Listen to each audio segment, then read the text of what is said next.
takes to win. Play for makes breaks, one comes always score. If it hurts, you aim the breaks, no get you double it up, put on more steam. Protect our kickers, our quarterback, our lead, our ball game. All obstacles, block, cut, sides, through the game, after this win it is. First you again, here's where the first made. Can everybody keep it every 6 minutes? In this league, there are no off days. I don't care who you're playing against. I mean, you have to bring your A game every single day. And we have to have that type of chip on our shoulder when we go in there.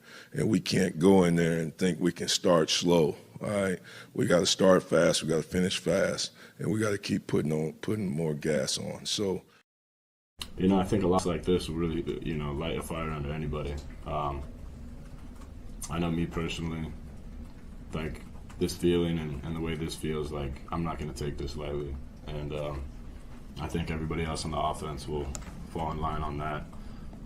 So hopefully, moving forward, there won't be, laboring days or nights. Not that it will be perfect, but we're going to work for it. I mean, Peyton Manning said it best year one when we got here. He looked at Coach Heupel and he goes, man, if the Colts lose, I'm all right. If the Broncos lose, I'm good. He goes, but if the Vols lose on Saturday, it hurts my soul. And there's a lot of other people. There's 103,000 people every Saturday who will say the same thing, and there's probably 1 million more watching at home. So it's important here, and those guys feel that.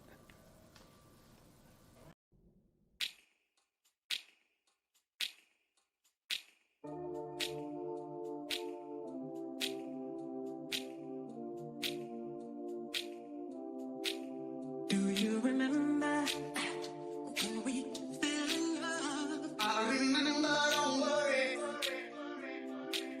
Do you remember? I remember how it all began. How could I ever forget? It's the first time. Do you remember? I can feel it.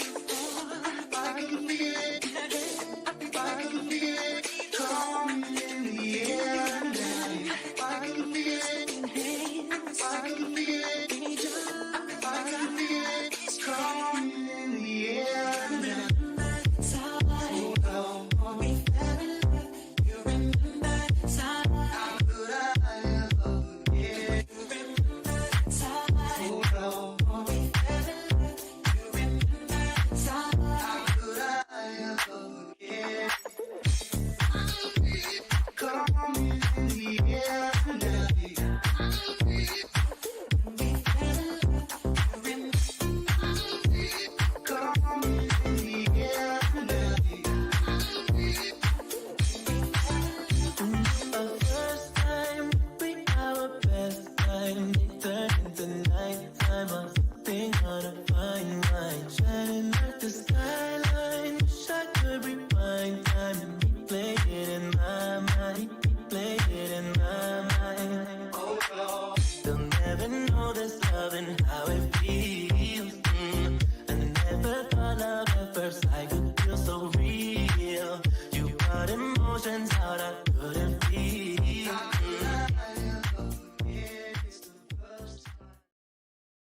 Good Sunday evening. Welcome to the Talkin VAWLS Network. My name is Boogie Bentley.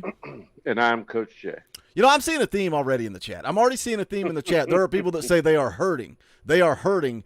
And it's kind of funny. Like, I've seen people in the comments. I saw it in the live chat last night, Coach, and they're saying, season's over. We're done. It's over. Don't care anymore.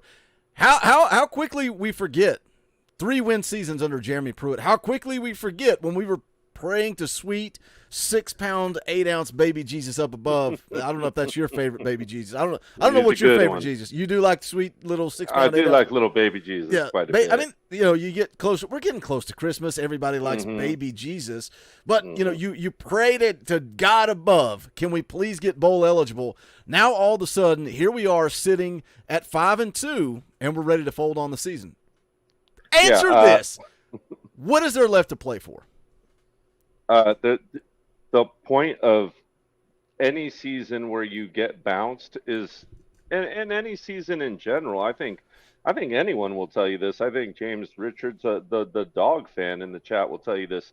You play to get better every week. You play to watch your team and your program get better and get in the best position to win and give your program success. So in a season where you get bounced, yeah, you want to see them get better, right? You want to see the program improve and continue to take steps forward. And I think all that's still on the table for the Vols. I don't see them kind of imploding. Although I'll tell you one thing, I'm kind of a weirdo, so I never give up on the Tennessee season. I watched during those ugly Pruitt years, and I have faith and hope in the Vols at all times, man. I'm no fair weather fan. I love us through thick and thin. I'm all Vols, so I'll be rooting and watching and reeling them on any game, no matter what the cost. One of my favorite stories ever, and I don't even remember what coach it was under. It might have been under Derek Dooley, could have been Butch Jones. I can't remember. But it was late in the season. Tennessee had no shot at being bowl eligible. They were playing Vanderbilt. And for whatever reason, the game was not coming on for our local network. And JP was texting me. He was so irate. And there's nothing on the line. The season's over. No bowl games in play. And, like, he's texting me irate. And then he's on the phone. He's like, I'm calling the cable company right now. I'm going to fix this. I'm like, yeah, this is ridiculous. And then my wife and his girlfriend are texting each other. And she's like, JP's on the phone right now. This is what they're saying. And I'm like, we're lunatics. But there's a whole nother dimension of lunatic that we're going to get into in just a second. You and I, we're lunatics. We are gluttons for punishment, and that's what we went through today, but I want to talk about it. This is a fan call-in show. You guys are going to come on the show and drive here in just a minute. We'll be putting out the link, so be looking for that. Members of Talking VAWLS, Elite and higher. So if you're not a member, hit that join button down below. You get to come on, hang out, talk about whatever it is you want to talk about. I love when you guys come on and disagree. That's a beautiful thing. We can have civil conversation about what we saw, what we didn't see, what the problems are. We'll talk about it. I love this Sunday night live stream. But let's see who's hanging out in the chat. Let's go back. Let's go all the way to the top. Let's see who the early arrivals were. Bob was here bright and early. Says, good evening, Vol Nation and the Talkin VAWLS cult. I also saw where Bob drank a half gallon of moonshine last night. Bob, what are you doing with your life? Rocky Top Tom is here. What's up, Tom? Won't be on this evening. He drank an entire. Okay, we got a problem. The chat's got a problem with alcohol. Clearly. Bob and Tom both. Bob and Tom. Do you know what guys, Bob and Tom clean is? it up. I don't know what's wrong with you guys. Yeah, I don't either. Some people, Boogie. Some people. Do you know what Bob and Tom is in California? Have you ever heard of that? Bob and Tom in California. No, I can't say that I have. It might be a local. It was a radio show, but it might be local. I'm not sure. Okay, maybe it's local. I'm kind of a weirdo who only watches football film most of my life. So. Tim Rice is in the chat, says, what's up, ball fam? The tale of two halves again. Let's see who else we got. Hunter James is here. What's up, Hunter? Wayne's in the house. Talking about that kickoff fair catch spot at the 3. I watched the Heupel show today. It was one of the front line. It was one of the guys up front. And he said he was pointing at the football as it was going through the air, and that's what they called the fair catch. I do have to say, I got a call because I was texting a buddy of mine who is a referee. He's a CIF Southern Section ref out here, and he refs some college ball as well. And he was explaining to me that he thinks that the refs just failed to call it an invalid fair catch, which would allow them to technically spot the ball there, according to Section 8. And then he kind of went off on a tirade about Section 8 and all the different forms of it. My eyes kind of glossed over a little bit. And I'm still pissed, though. I know that. Yeah. No matter what it is, and I watched the play several times. I didn't see anyone pointing, but it's the front. What are you going to do? What do you call them on the kickoff return? It's the guys on the front line, and you can see a hand go up and do this. And Bob Kessling asked Coach Heupel, and he was like, yeah, he was pointing at the ball in the air. And I guess they apparently thought that was a fair catch. Yeah, he was pissed. Yeah, I guess the rule changed entirely in 2018 due to like an overtime Iowa game. Shout out to my ref buddy, Coach Baldino, if he ever happens to come across this. But that's at least how he was explaining it to me. But I may have attended some lower levels than college referee summits and rules summits, but I certainly haven't attended a full Division One summit before, so I'll kind of leave it to them. But the whole valid or invalid thing's kind of odd to me. See, I either think way, I but think it's two different things. Because I think that's Mhm. what Wayne's talking about. You're talking about D. Williams with his arms down, basically signaling to his guys, "I'm letting this go through the end zone. We're taking the touchback." That's I don't think that's what the officials called. It was one of the linemen pointing to the sky. I mean, I agree with Wayne. I just Yeah, but if you Saying what I watch, I'm telling you, if you watch the Mhm. Heupel show and you rewind it to that kickoff, you can see somebody in that front five point. I'm not saying that it's an accurate Got call. it. I'm saying that's Yeah. what they're basing it on. So right, Gotcha. wrong, or indifferent, that's what they're claiming. Let's see. We got a super chat from Will Murley. That's a 20 spot. That's an Orange Boy. There's 257 people watching. 256 people snuck in the damn door tonight, and I'm not happy about it. No door fees. The door fees are going away, and now all of a sudden they turned my water off today.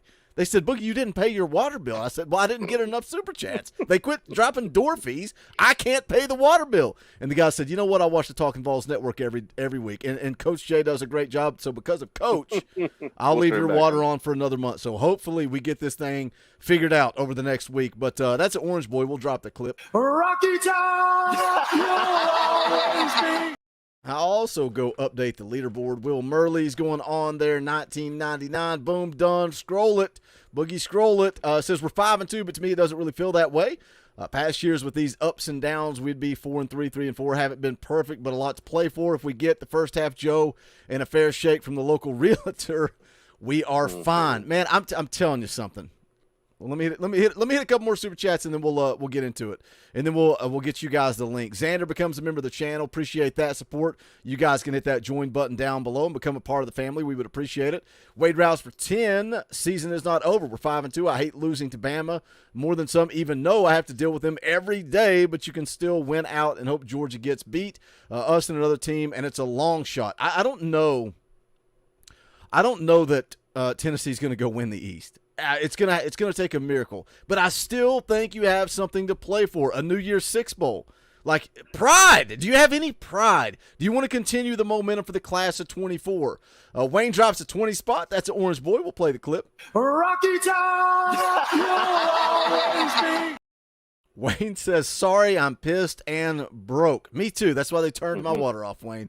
That's why they turned my water off. But I appreciate the super chats. I'm busting y'all's chops. Nobody has to drop a door fee. Just hang out with us. I'm going to go ahead and put the link out for you guys right now. Talkin VAWLS Elite and higher. We're doing something different tonight, man. We're going to bring a few of you guys on at a time, 4 or 5 of you guys at a time, and we're going to talk some ball, and then we're going to rotate you guys off every 15, 20 minutes and bring 4 to 5 more on. We're going to try something different tonight, see how it goes. But, Coach, we're both gluttons for punishment. You had a rewatch today, and I love that you text me during your rewatch. Why it's fresh on your mind. No, I love it. No, you were getting pictures and everything. Yes, I love everything. it because when I did my rewatch, then I'm looking right, and one of the things is a sack fumble. I'm watching what you told me, and I'm like internal clock. Step up in the pocket or get rid of the ball. A lot of good things, but what are your takeaways on the rewatch today? Just Joe did a lot of good things. There were a lot of good scheme plays early in the first half, and I literally broke down every pass play. First half pass play, every single pass play, a complete detailed dossier of everything Milton did. But just even in the first half, he did a lot of great things, but he still had a lot of bad reads in the first half where even on a lot of his completions, in my opinion, he had bad reads. He had open receivers in better spots, and he just simply didn't hit them. I thought Joe Milton left, 3 to 4 touchdowns on the board pretty easily in that game. Let's say 3 for sure. One kind of manifested into a touchdown anyways on the drive, so maybe he gets the pass there. But then it's like every other thing we talk about with Joe. You can't in football play an A+ game half the time and an F- game the other half of the time. Winning, I think a good coach once said it, right? Winning isn't a some of the time thing. Winning is an all the time thing, and it's a problem with Joe, in my opinion. It's just consistency. So you commented on the day after video and you said C-. That was that during your rewatch? Yeah, and that was just me balancing his A moments with his F moments in my head. It really was. I thought he had a chance to put that game away. I thought that 2 of the 4th down situations, I guess really technically all 3 of them, but 2 for sure. The first 2 on 3rd down, they were solvable. They had wide open wide receivers for the 1st down that he didn't even see, that he didn't even notice that were wide open on the first one. The one I sent you a picture of, he actually did see that one. I thought he didn't at first, but I watched that play a couple more times after I even sent it to you. And he does look at that wide receiver once where I sent you that picture, and he's got, who was it, Ramel streaking down the side, and Bama was in a safety switch, the same defensive play that got us burnt for a touchdown, and he had a wide open, at minimum, 25, 30-yard gain on that play, and he just completely threw it away, and that would have been to answer right there, right? That would have been to answer Bama immediately after their score to start the half. So things like that are definitely hard, and we can talk all we want about refs, but you got to capitalize on that stuff when you're on the road, man. You just got to. That's the comical thing, and we've already talked about it off air. And I just banned the guy because it's like we're talking about Joe Milton, we're talking about play calling, we're talking about execution, and they're talking about crying about the refs, and we've not done that at all. We're talking about Tennessee. I'm not worried about refs. I'm not worried about Alabama. We're talking about Tennessee. So, look, if you're an Alabama fan, you want to come hang out and you want to talk about the game, that's great. But if you want to come in and throw accusations and be an idiot, we'll just ban you. And people can say whatever they want to say. I want to build a community of Tennessee fans, college football fans. Like I was telling Coach right before we went live, man, some really cool Alabama fans. Like they took their shots in the comments on the day after, and then they said, best of luck the rest of the way. Yeah, and that's cool. it. That's college football. That's Take football. your shots. Yeah. Tell your jokes. Enjoy your win, man, because I would be doing the same thing. But don't put words in my mouth. That does not sit well with me. Knoxville Predator Catcher for 10 says, I love Heupel and thus the system, but his 4th down calls have been suspect all year. You have to be aggressive to win in Tuscaloosa, but I'd rather see a halfback toss under center than a quarterback run from shotgun. Fourth downs is something, and these numbers come directly from Brent Hubbs. Gosh, the guys in the media do such good work, such good research. Tennessee on the season, 4th down, 3 for 13. Now, 4th and 2 or less, 1 for 6. 3 of those are in their own territory. They've been awful on 4th and short. And we talked about it last night. Why don't you go under center? Like, why are you doing that little bunch formation where, your offense is all about spreading out the defense? But then it's 4th and 1, and you bring everybody into a tight little box, and then everybody knows you're going to give it to Jalen Wright. And he has no opportunity to succeed. So I agree with that. Ollie Lane was getting his tail whipped all day. Was part of that problem through the A gap. I thought Lane got his tail whipped a number of times personally. But and it didn't help when Mincy went out. I was talking to somebody today about NIL next year, COVID years, all that stuff, and I'm like, Cooper Mays, Spraggins, John Campbell, and it's like you still need a left guard. I don't know if Andres Carrick is the answer, right? If he chose to come back next year, I don't know if he's the answer. He's better than Ollie Lane. He's better than Ollie Lane. I would have taken Carrick. Yeah, I would have taken Carrick all day in that game. Ollie Lane was certainly a problem in that game. And if you look at it, and hey, look, I know Ollie Lane's not a walk-on, but I believe Dane Davis is. And he had a very costly penalty late in that game when you're trying to chip your way back in. And Ollie Lane certainly had his fair share in the Florida game. But mental mistakes on the road don't mix. Not against good SEC teams. I'm going to go not ahead against and talented SEC teams. Let me put it that way. Maybe be the better way to put it. I'm going to go ahead and add Bob to the show because it's going to be the Boogie, the Coach Jay, and the Bob show because nobody else is popping in. It's Talkin VAWLS Elite and Higher has the link. But guess what? If you guys don't come in, me, Coach Jay, and Bob are going to go all night long. Yep. We'll talk Tennessee football all night long. Bob's in jail. He killed 3 Alabama fans on his way home yesterday. Allegedly. Allegedly.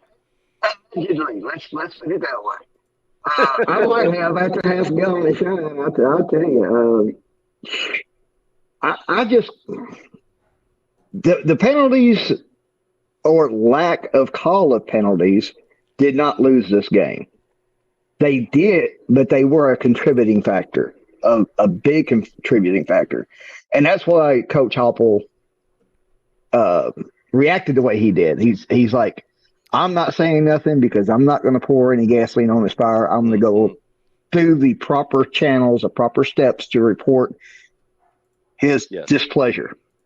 Because if he had said something in that press conference, he knew he was going to let it go. We saw how he can be emotional in both directions yesterday. You saw him get excited, which we have not seen a Tennessee head coach do in a long time. He got excited in the game. After the game, you could see he was pissed. And I feel sorry for Kentucky. Do you think, though, Bob, like we all know, right, they report all these plays to the SEC office. They can send whatever they want looked at. Nothing's going to change. And it's not just the Alabama game. It's been ongoing, and it's not just Tennessee. It's across the board. It's bad calls across the SEC. It's been bad all year long. Oh, it's been across all of the NCAA. I watch all the conferences. I watch as many games on Saturdays as I can because that's my football day. You know, I've got my tablet, I've got my 50-inch, and I've got my freaking phone here. I am watching 2 to 3 games a day at a time. They let you have I'm all watching that them in all. prison? All that. How you Oh, sneak yeah. that in? Oh, wow. Bob's a shot caller on the cell blocker, right? He's a shot caller. Okay. Bob, I got a question Come for on you. now. When they did the emergency broadcast system test, how'd you hide your phone from the prison guards? Oh, I didn't. They know I have all this. They know it. Bob's They running don't that care. thing. Bob's running that thing. What are you talking about? I'm running this here house. I love that it becomes a bit and Bob just has fun with it. Let me hit some super chats. Casey Edwards for $20. That's an Orange Boy. Let Play me the play the clip. clip. Rocky Top! Casey says, what was with the officials trying to take away the obvious first down we got? They stopped the game to review it and everything. That made no sense to me. Seems like it was to slow down our offense. Idiot officials. It was to slow down the offense, but at least they put the time back on the clock, right? At least they put the time back on. And that's the thing, man. Tennessee lost this game. Tennessee had opportunities in the first half to put it away. Tennessee, look, Alabama ran the football down their throats in the second half. Tennessee could not run the football all game long. Tennessee lost this game, but there were factors from the officials that did go into it. The Griff becomes a member of the channel. I appreciate that. Thank you for the support, guys. Look, we got a 4-man panel. You want to jump on the show, join the channel, Talkin VAWLS Elite or higher. You get to come on, hang out, have a good time. Jay Brackens for $2 says you can absolutely lose because of the refs. You can. You can. I hate saying that, and then people ignore when I say that, so I might as well say, guess what? The referees cost us this game. How about that, Alabama fans? That's what you want me to say. The refs cost us this game. End of story. Tennessee didn't make a single mistake all day long. It was just the refs. That was it. Donald Tyler Francis drops a 50 spot. That is very generous. I appreciate that. I'll play a different clip. Money isn't everything. It's the only thing. And everyone has a price for the $1 Million Man. Donald for $50. I appreciate that, man. Very generous super chat says we have to figure out the red zone struggles. It's tough to win big games if you cannot punch it in. That's a huge problem. And look, I'm here to talk football, not about officiating. And that's something we saw on the live watch and on the replay. You got to get in the end zone when you're in the red. And not just the red zone, they were inside the 10 and couldn't punch it in. Number 2, he says, where did you get your hat you had on post-game live show yesterday, Boogie? I wish I knew. Did you see the sweat stains on it? I'm pretty sure that's older than my daughter's. I almost thought we were going to make it a whole show without talking. I mean, Fashion? for full 10 minutes without talking fashion, Boogie. We were close right now. Close, it's right man. here. It is. We were flirting. No, the bill on this one's gnarly. Look, see the sweat stains on it? This is old, and it's an Adidas hat, so it's got to be when did they sign back with Nike? Was that under? It was probably under. Who was that under? That was under Butch. Yeah, I think it was Butch Jones, I think. So yeah. Adidas would have been either early Butch or even prior to that. I wish I knew, but I love. Somebody told me they were like, I love the Rifleman logo. I do too. I want to say that was maybe 2001, 2002. It if I was to guess. But also late in the Adidas run, they did a lot of retro stuff. And this was a retro throwback. So it's not 2001 old, but it is old. 3 says, go Vols. We still have a lot to play for. I agree with that. Sorry, Donald, that I don't have an answer on the hat. I wish I did. It's one of my favorite hats. That's why I break it out on game day. Sometimes I wear an Ep State hat. Sometimes that pisses people off. Chris for 5 says, what's the K's Cheetah say about this game? The K's Cheetah had a good game. Coach, you want to take this one? Because you told me, you said Sampson's rewatch. all over my notes. I thought he ran hard. I thought he didn't go down on first and second contact.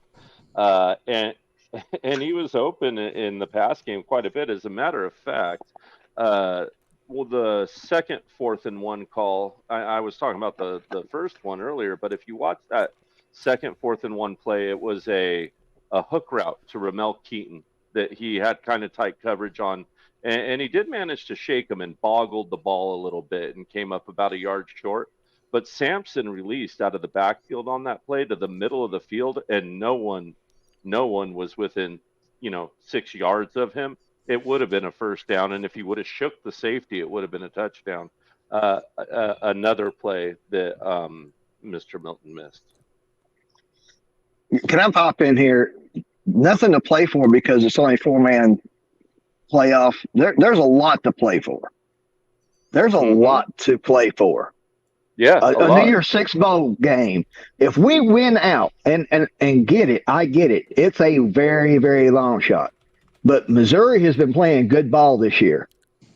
So if they were to surprise Georgia and get out ahead fast, and they've been doing that this whole year, getting out fast, they could upset Georgia. That'd be their first loss. We get them second time.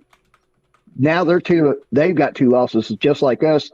And by us beating them gives us the edge over them. Georgia is definitely taking out Florida. Florida's got no choice, no chance. Yeah. And we take out Missouri, that'll be Missouri's second loss. So that puts us back in the driving seat of the SEC. If we come back, take out LSU or Alabama in the SEC championship game, there we have it. Now we're the SEC champions. That gives us a possibility at the Natty. Not very strong, but it's possible. But our future in the national title game is not within our control. Our future in the SEC championship game is not in our control entirely. We're depending on other people to make steps, but we still have chances.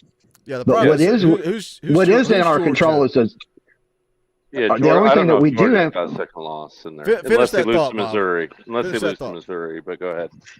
Yeah, Missouri is the only chance of Georgia getting the second loss other than us. Ole Miss. They play Ole Miss too on the 11th. Okay, but I don't see Ole Miss doing it though. I really don't because they're at Georgia. Ole Miss game's at Georgia. So is the Missouri game. They only have to come on the road to play Tennessee and Georgia Tech. Of course, you got the Florida game too, but Georgia needs to beat Florida because Florida has the tiebreaker right now. Yeah. Yeah, and listen, also, not only that, there's only 3 schools right now where 75% of their recruits are a 4-star or higher. Only 3, and Tennessee is one of those teams right now. Yep. And perception is everything to these young kids, guys. You need to continue to put a good product on that field. You need to start stacking these classes, and we are on the road doing that. You don't want to just go, oh, we quit. We lost Alabama. What do we have to play for? Let's go, go off and lose to Kentucky. Sorry, I bleeped myself there. But, that's good discipline. You just don't want to have a loser attitude, man. Show some pride. Pick yourself up off the mat and start throwing some punches back, damn it. Yeah, that's just like Elijah. Punch somebody in the face. If you get a swing, don't miss. Hit him in the face. Right. Make it count. I mean, look at it like this. I mean, our total ceiling, our best possible year is still a 10-2, which is matching last year, regular season. What are we complaining about? We can win every game we have left. There's no doubt that we can win every game. So we keep pushing. We don't give up. Well, let me say this. Let's go back to preseason before anybody ever played a game. What are your predictions? What is everybody expecting? Well, Boogie, I think the offense is going to take a step back, but I think the defense may get a little better, and I think we're probably looking at 8-4 as the floor, and maybe 10-2 as the ceiling. And guess what? Here we are halfway through the season. BVD, welcome to the show. We're right there at it. Defense a little better, offense a little worse. We're still looking at 9-3. We're still looking at 10-2. We're right where we thought we would be, but all of a sudden the fan base flips out. You were totally reading my mind when you said Mine that. too. Mine too. I was getting ready to jump in and say, what about preseason? When everybody was predicting us to go 8-4, 7-5, 9-3. Okay, where are those people now? They must be with the Crimson whatevers that are in the comments section talking about us crying. They're with the 800 people that are banned from this channel. We don't want to hear about us crying. You Crimson Tide fans cried for a freaking year when we beat you down last year. And make no mistake, Over it was one a beat call. down last year. Over one call. Yeah. I mean, Eric, what are your thoughts? I can tell Eric's ready to Yeah, fire off I've on been that one, ready too. to pound since yesterday. I mean, the fourth down stuff, quarterback sneak from the shotgun on fourth down. Come on, Heupel. I got a real good question for Coach Jay, and maybe it's not good, maybe it's obvious, but when he rolls out and when Barron gets decapitated, are we thinking he's going to get home and that's why we get burnt deep on that play? I mean, he got smoked. How do you come out of halftime and get smoked like that? Secondary screwed up. They botched that. I did kind of mention it in the post game yesterday. We were running a split coverage, a multiple split coverage with our safeties. We were getting a little too cute, and the one safety kind of switched and bailed out late and got caught out of position. So it was running in and then and out. Yeah, well, it was a brain fart because he got out of position. He tried to recover so that he could kind of split the coverage between the underneath and the on top. And by the time he, tried to recover, he was already beat deep. So it was just kind of a brain fart and he got caught out of position. Yeah, but Barron did get the business on that play. But we had a brain fart too. So once again, did the refs play a role in that play? Yeah. Did we also do something really dumb and get beat on that play? Yeah. Two things can be true. We talk about it all the time on this channel. Thought I saw like a 7-point loss for us yesterday. Like going in, I figured we might lose by as much as 7. 14, I don't think that's accurate as far as how the game should have gone. With the fourth down calls, what are you doing on your own end of the field going for it on fourth? I mean, there's a difference between being brazen. I mean, I watched Spurrier go for it on fourth down in Knoxville against us and throw a touchdown pass and go deep on us from like our 40 years ago. And that was like Spurrier. When he goes for it on fourth, he always gets home. Was that at our place? Yes, it was. I'll never forget that play. Yeah, on the road, I never agree with that decision. I don't. I couldn't believe he did it. I'm like, what are you doing, Josh? Well, I mean, there's a difference between being gutsy and being a little foolish. I'm not going to call him stupid. He's brilliant with offense. But what are you doing? Was it our 34? And you're going? Are you kidding me? Do we have a better defense? Yes. Are they good enough to stop Bama? Did you hear the number I dropped earlier? 3 for 13 on fourth down. Yeah. 4th and 2 or less, 1 for 6. 3 of those are in our territory. That's a problem. I sarcastically tweeted last night. I think Boogie said it best. Is that the success rate? Go ahead, Robbie. I think Boogie said it best. We are going to live and die because Heupel plays aggressive. Do we agree with it that he should have punted? Sure. I think, if you're at your own 30 or more and 40s and 50s, yeah, you probably want to punt that. But, Heupel is aggressive. What I can't understand is why are you not setting your players in the best position to gain that small yardage? Thank you. I'm with that more than I am against him going for it. 4th and inches from your own 34 to me. Do you have balls? Do you have confidence in your offensive line? Yeah. Go convert it. But guess what? Put Joe Milton under center and let's push that big 6'5", 235-pound 4th and inches, there's no reason why a 6'5" quarterback cannot lay forwards. Coach Jay, why you put it on his nose and he's going to get it. Why can't he reach either?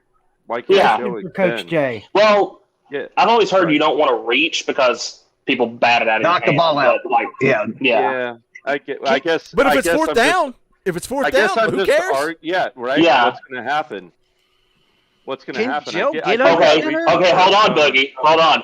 Now, you say, what's it matter and stuff like that. I remember 4th and 1, Jared Garantano reached over, and it was batted and it was taken back for a scoop and score. Yeah. But that was that you're talking about on the goal line, right? Yes. Yeah. The problem with that was he called went that rogue. play. It was supposed to be a running back dive. Yeah. Yeah. And he called his own number. Hey, Robbie, I defended him, and I basically got drugged through the mud and Oh, don't worry. tarred I'm and here feathered. too. Well, Jared here's the other- Garantano would not be as much of a meme to this community as he is if he was under Heupel.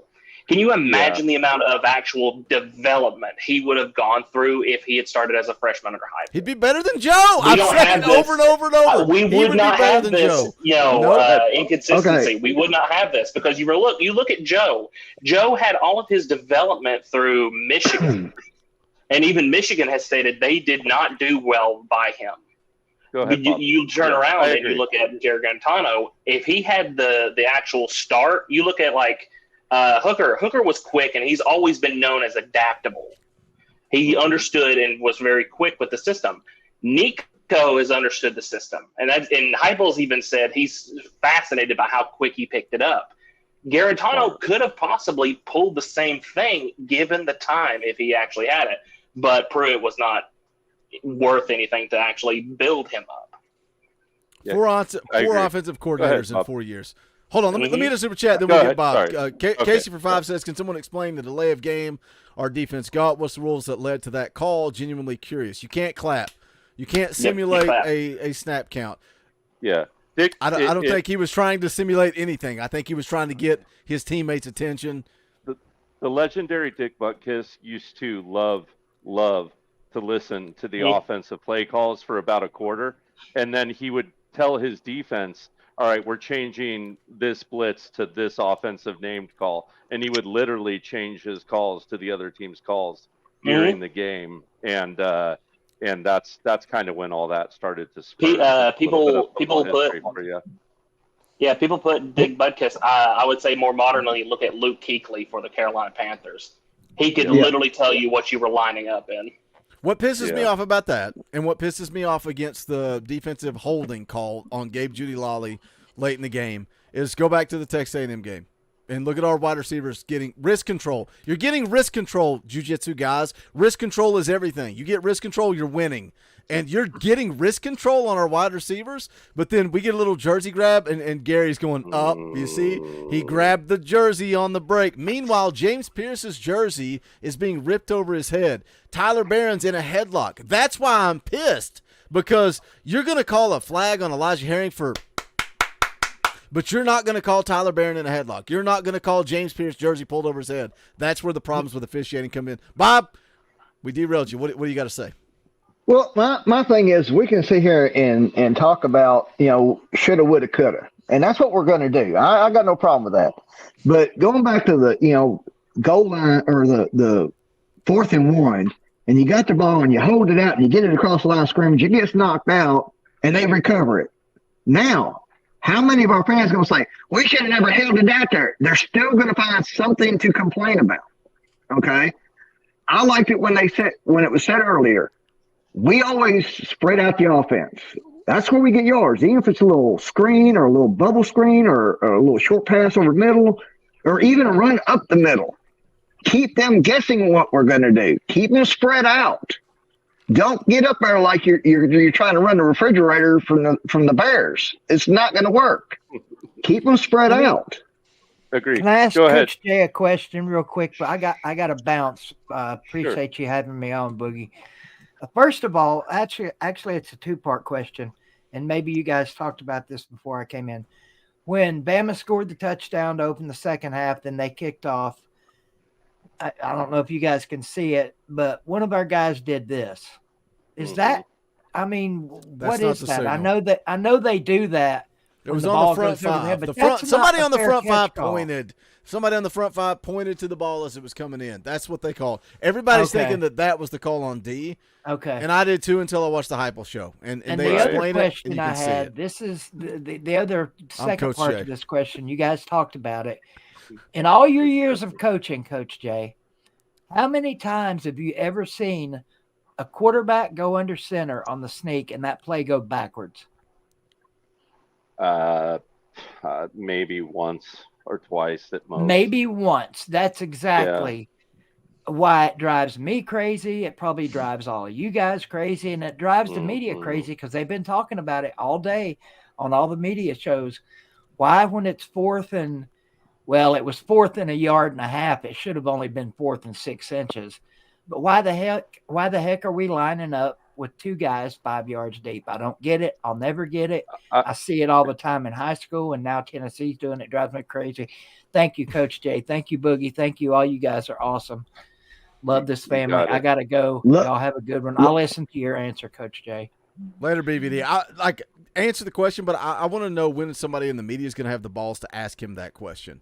Yeah, and everyone's seen it. Like we have a jumbo package in our roster where Amari Thomas lines up in the fullback position. Can't remember who the other big hoss they line back there is. I think it's one of the guards, maybe Spraggins or something like that. And they flip Ollie Lane to the front, or some kind of variation of that. But they have it in there. And my thing is, just don't punt do punt those balls. That's number one. But if you're absolutely gonna do it, everyone knows you don't trust Joe to throw the damn ball in that situation. So why not just get behind center and let the big hosses push them if that's what you're gonna do and go for it? Go ahead. Well, we got three people talking at the same time. He just reminded me of there was a moment in I believe it was with Butch Jones. It's a moment where they are so I think it was 2016 at the Florida game. They were so ready for Kamara to run it up the middle or Dobbs to run it up the middle that suddenly that jump pass.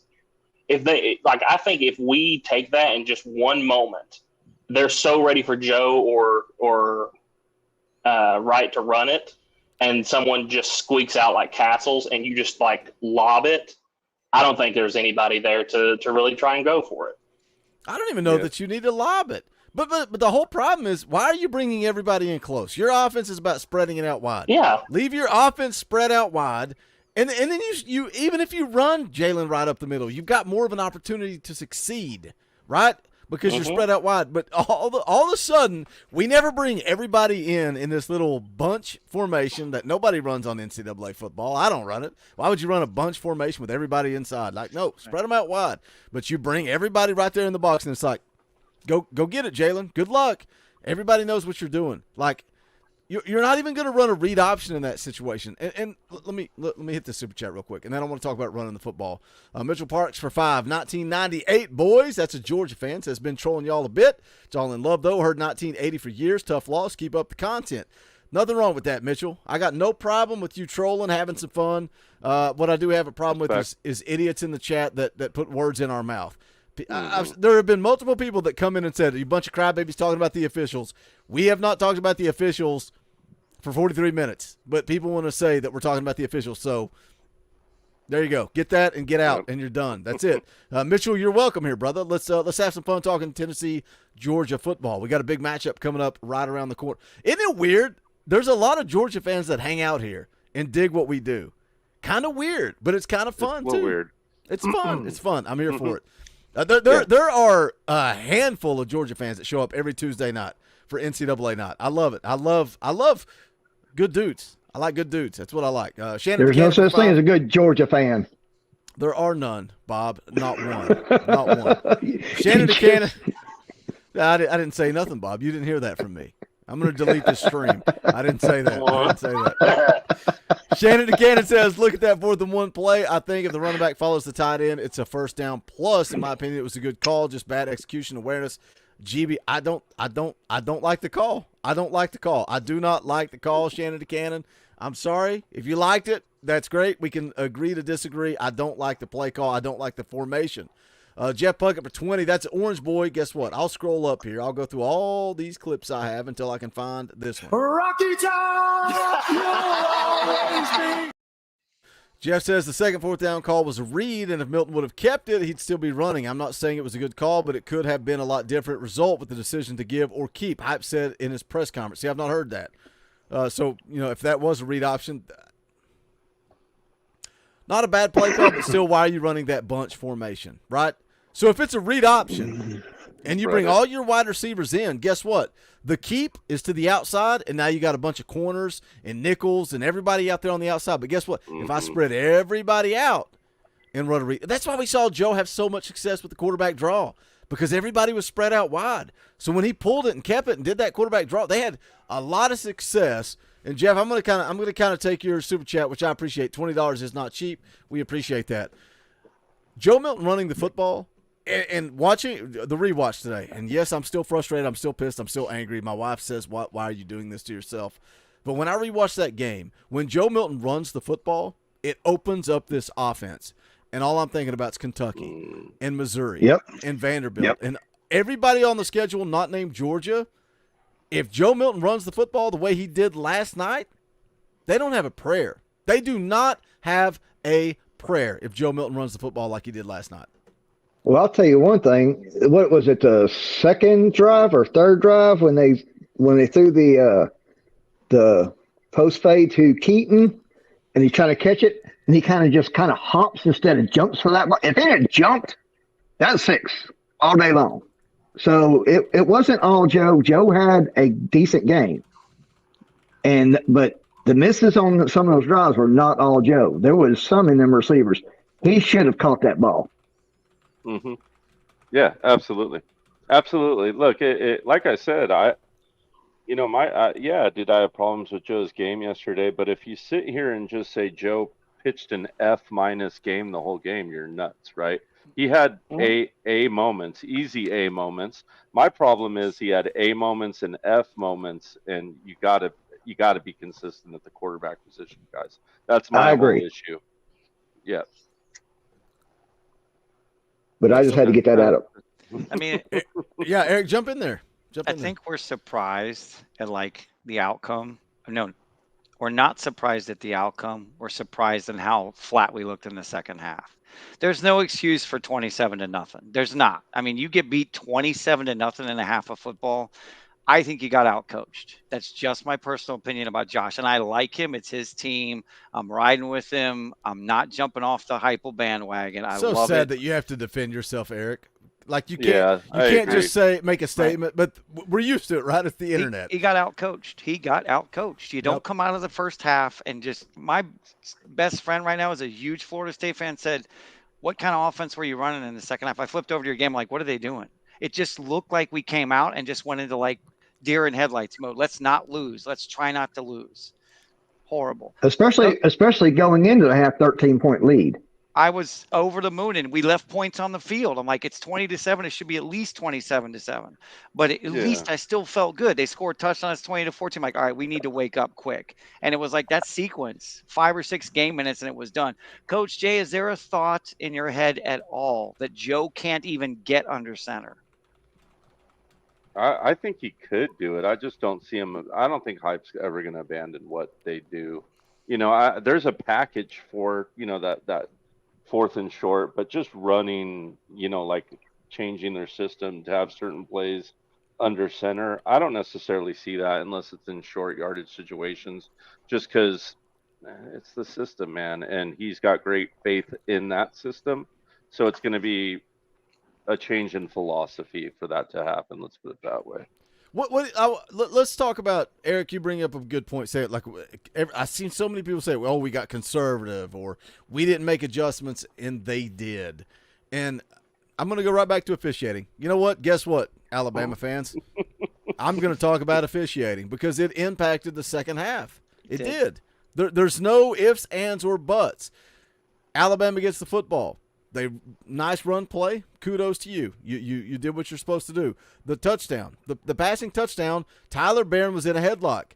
So if you call that, now all of a sudden you're in 1st and 20. And that's something that happened to Tennessee a little later in the third quarter, right? You found yourself in bad situations.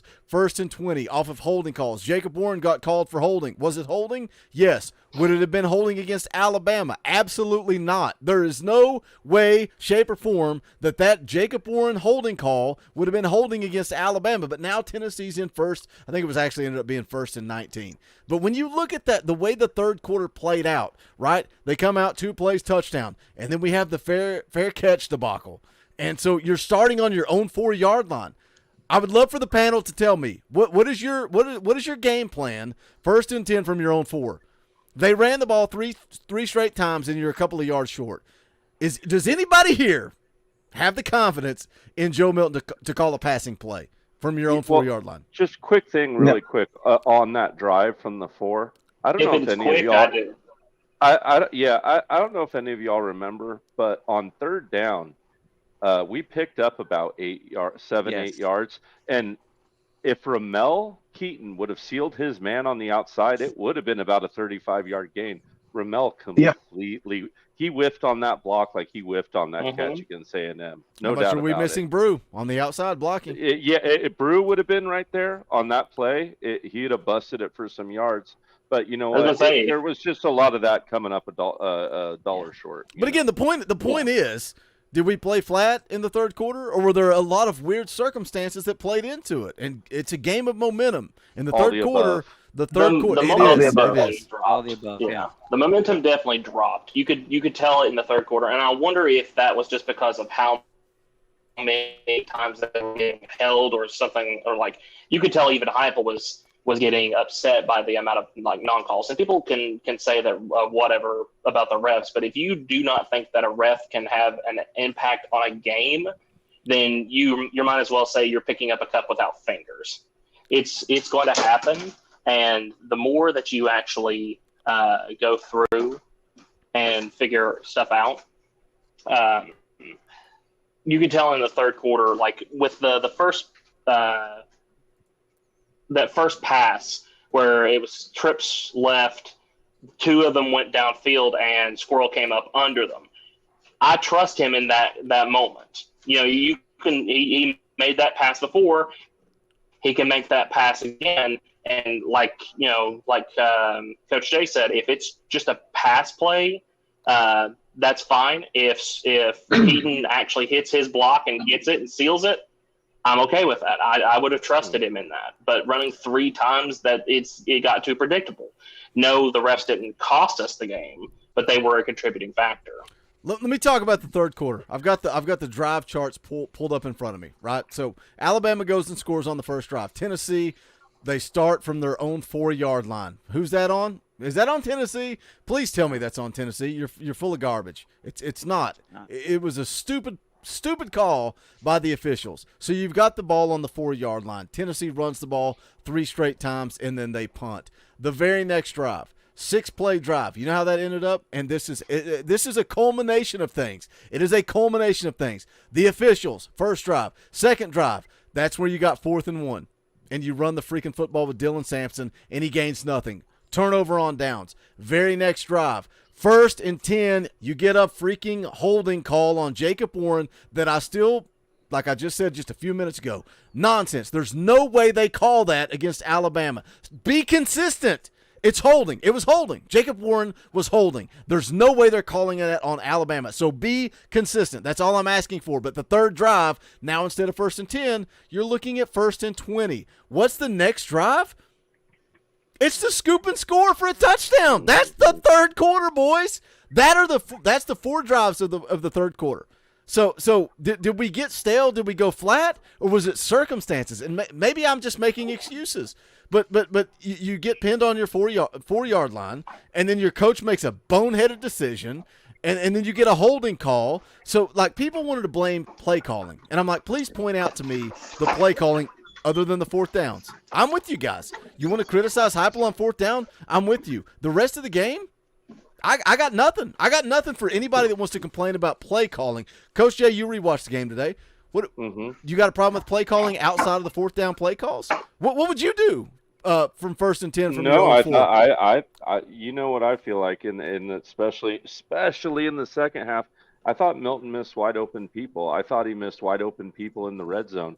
I thought we should have scored 3 times in the red zone. 3 times we had an open person in the end zone that Milton failed to hit them. I'm no mathematician expert, but 3 more touchdowns, is that good enough for a win for Tennessee yesterday? Yep. Okay. Then, And how does that swing the whole game if we you had good enough capitalize? play calls. Then we had good enough play calls because we had 3 touchdowns we left on the board in the red zone. In the And- first half, If you would talk right? Is that what you're talking about? pregame. First half. I feel like 2 in the first One half, was- 1 in the end. 1 in the end. yeah, Yeah. two in the first half, 1 in the second. But even if you but- score the 2 in the first half, it's what, 28 to 8 7. more points. That'd It been 8 also more changes points. the complexion a little bit, Yes. right? Yes. But yeah, you got to execute those plays. You have to execute in the red zone. Joe Milton's been bad in the red zone. I just look at the difference. Yeah. In the red zone, the quarterback pays the bills for you in the red zone, right? Didn't we They also just say do. My thing is that the whole turning point of the whole game was Tyler Barron getting clothesline because that took a lot of wind out of our defense. Yep. Right there. That's what killed our momentum. Point blank, end of story. Well, you go 2 plays, 75 yards. It's gonna take the life out of it. Bama. I don't know if I said this or not, but they took a couple plays out of Florida's playbook from an offensive standpoint. The counter and then the bootleg off of the counter were directly designs that Florida used to great success against us, and that's just something anyone who's around coaching will tell you they do all the time. We do it all the time. When we see a team get beat by a play consistently on film, we'll install it that week and run it. Absolutely. And I'll tell you what, Roman Harrison did not fix his issues against that play between Florida and Bama because he failed to hold that edge every single time in the second half. He gave up that edge. He just did not squeeze that down, and you've got to squeeze and maintain that edge if you're Roman Harrison. And I like Roman Harrison. I don't know what it is against that play, but he's not producing against it. Hey guys, I thank you for letting me on. I'm going to hop out of here and let somebody else take over. So you all have a good one. Later, it was a brother. pleasure having you, Robbie. Later, Go Big later. Orange. I called him a All brother. right, Robbie. Later, buddy. Have a good night, Robbie. The link is out for Talkin VAWLS, faithful and higher. That's $2.99 and higher. It always breaks my heart, man. Like after a heartbreaking loss like this, I feel like so much of our fan base is like, screw Tennessee football. I'm going to go find something else to do. And it's like, gosh, man. They're hurting. Like, They're hurting. yeah, I what will better say place to this. come and drown your sorrows than here? Yeah, I will say this. I have officially created a monster, guys. Miss J kind of married into this Tennessee thing. She wasn't a football person at all, but over these 13 years, earlier today, she was pissed yesterday. I mean, I've never seen her like that after a football game. She was hot, and today, she's like, man, is this what it's like for you all the time during a loss? Just mad and irritated the next day and hurting. And I was like, it kind of made me smile knowing I've created a full-fledged Tennessee fanatic. So we got another one in our midst. Good job, Miss J. But isn't it better though? Like, how many times did we stop caring? Right? Like talking about bowl games and we're praying for a bowl game, and now it's like, now 9-3 is not good enough. It's like it's good to wake up on Sunday and still be hurting, and then you go into Monday and you're still hurting. It's like today on the rewatch, my blood pressure went right back up all over again. I'm pissed again. But I did take some positives away from my rewatch, unlike Coach Jay. I took some positives away. Redwind becomes a member of the channel. Wait, you've already been a member of the channel. He must have upgraded. I bet he upgraded. We also got Michael Davis in the house. What's up, Michael? How you feeling? What are your thoughts after this loss? Well, I like the first half better. I think we all did, brother. Yeah. We all did. Amen. And then the second half, they kind of go 2 plays, 75 yards, and I'm just sitting there going, what are we doing? Of course, that miss, flating the hole and Tyler Barron didn't help. No, it did not. What else do we got here, guys? Snap and clear, Coach. Well- Snap and clear. I feel like the officiating has been awful in our games a lot this year. It was awful last week. It was awful this week. I can't help but think, and I'm not a conspiracy theorist, Boogie and Coach Jay, but I can't help but think there's a bigger picture here of who the CFP playoff committee really wants to be around under consideration at the end of the year. And I think they swallow a lot of whistles because Bama's good for college football. And I don't say that as a, it burns me to my soul, to my core, to think of Bama being in the college football playoff.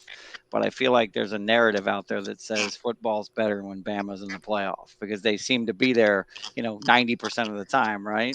I think they're going to swallow a lot of whistles in their game. You don't think, Eric, that they want Bama versus Georgia? That's exactly what they want. In the SEC championship? Yeah, exactly. Yeah, but Bama isn't making it to the playoff this year unless they make it in as a 2-loss team or 3-loss team. I don't see that happening. That no matter. Oh no, the officials are going to call us. I don't think they're not your. How does Josh Pate say it? They're not your Mima's Alabama team. They're just not. And I don't know. I'll leave it to someone smarter than me to answer. Is Saban on his way down or out? Okay, I'll go ahead, Coach, since you pitched it to me. Yeah, go ahead. Just yeah, go ahead. Tell us what you think. I got jokes. Well, I got jokes. Well, my thing is I see the officials playing the same thing with LSU as they play with us. Hold on, real quick, Michael. Do you have Wi-Fi on? Not Wi-Fi, Bluetooth on? Yeah. Turn your Bluetooth off, real quick. He's like, how does it work? Well, I didn't mean to turn his camera off. Sorry, I had to go to my settings. Okay, no worries. That's better. For some reason, Bluetooth creates a ridiculous echo, but we're good now. No, I still hear the echo. Does somebody else have Bluetooth on?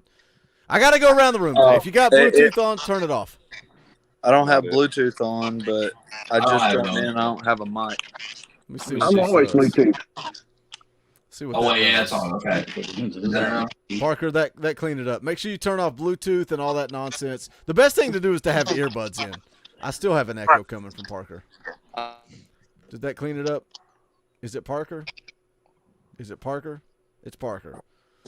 All right, Parker, get headphones and you'll be good. All right, Michael, I'll cut you off. You're good now. Go. Oh, I don't know what I was saying now. I will say that I really, really hope we beat Kentucky next week because I'm going down to California to watch it with my dad and stepmom, and my stepmom's a huge Kentucky fan. Oh, we'll beat Kentucky. Not if we play like we did the second half against Bama, we won't. Shannon DeCannon, I think he upgraded his membership, and also Jody Farrell becomes a member. Appreciate you guys. Thank you for the support. You guys want to support the channel, hit the join button down below. Let me tell all you members, when the football season ends, Boogie still has bills to pay. Keep those memberships up to date. If you enjoy the content during the season, we'll cover a whole lot of recruiting. Me and Coach Jerry are going to jump right back into the film breakdown series.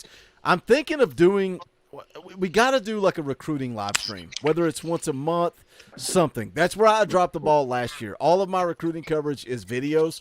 We got to do a recruiting live stream at least once a month. That's my target. That's my goal coming up this offseason. Recruiting live stream once a month, a recruiting film breakdown live once a month, live or videos with Coach Jay every week, and we'll see what we can do. We're going to do watch parties, all kinds of fun stuff. I think we're going to do a watch party for the SEC championship as well if Tennessee's not in it. So going to do the best I can to keep content coming your all's way during the off season. Honest E, hello. How you feeling, brother? What are your thoughts coming out of this Alabama game? First thing I said in the chat when I joined your live stream, I just said Heupel's fault, and that's it.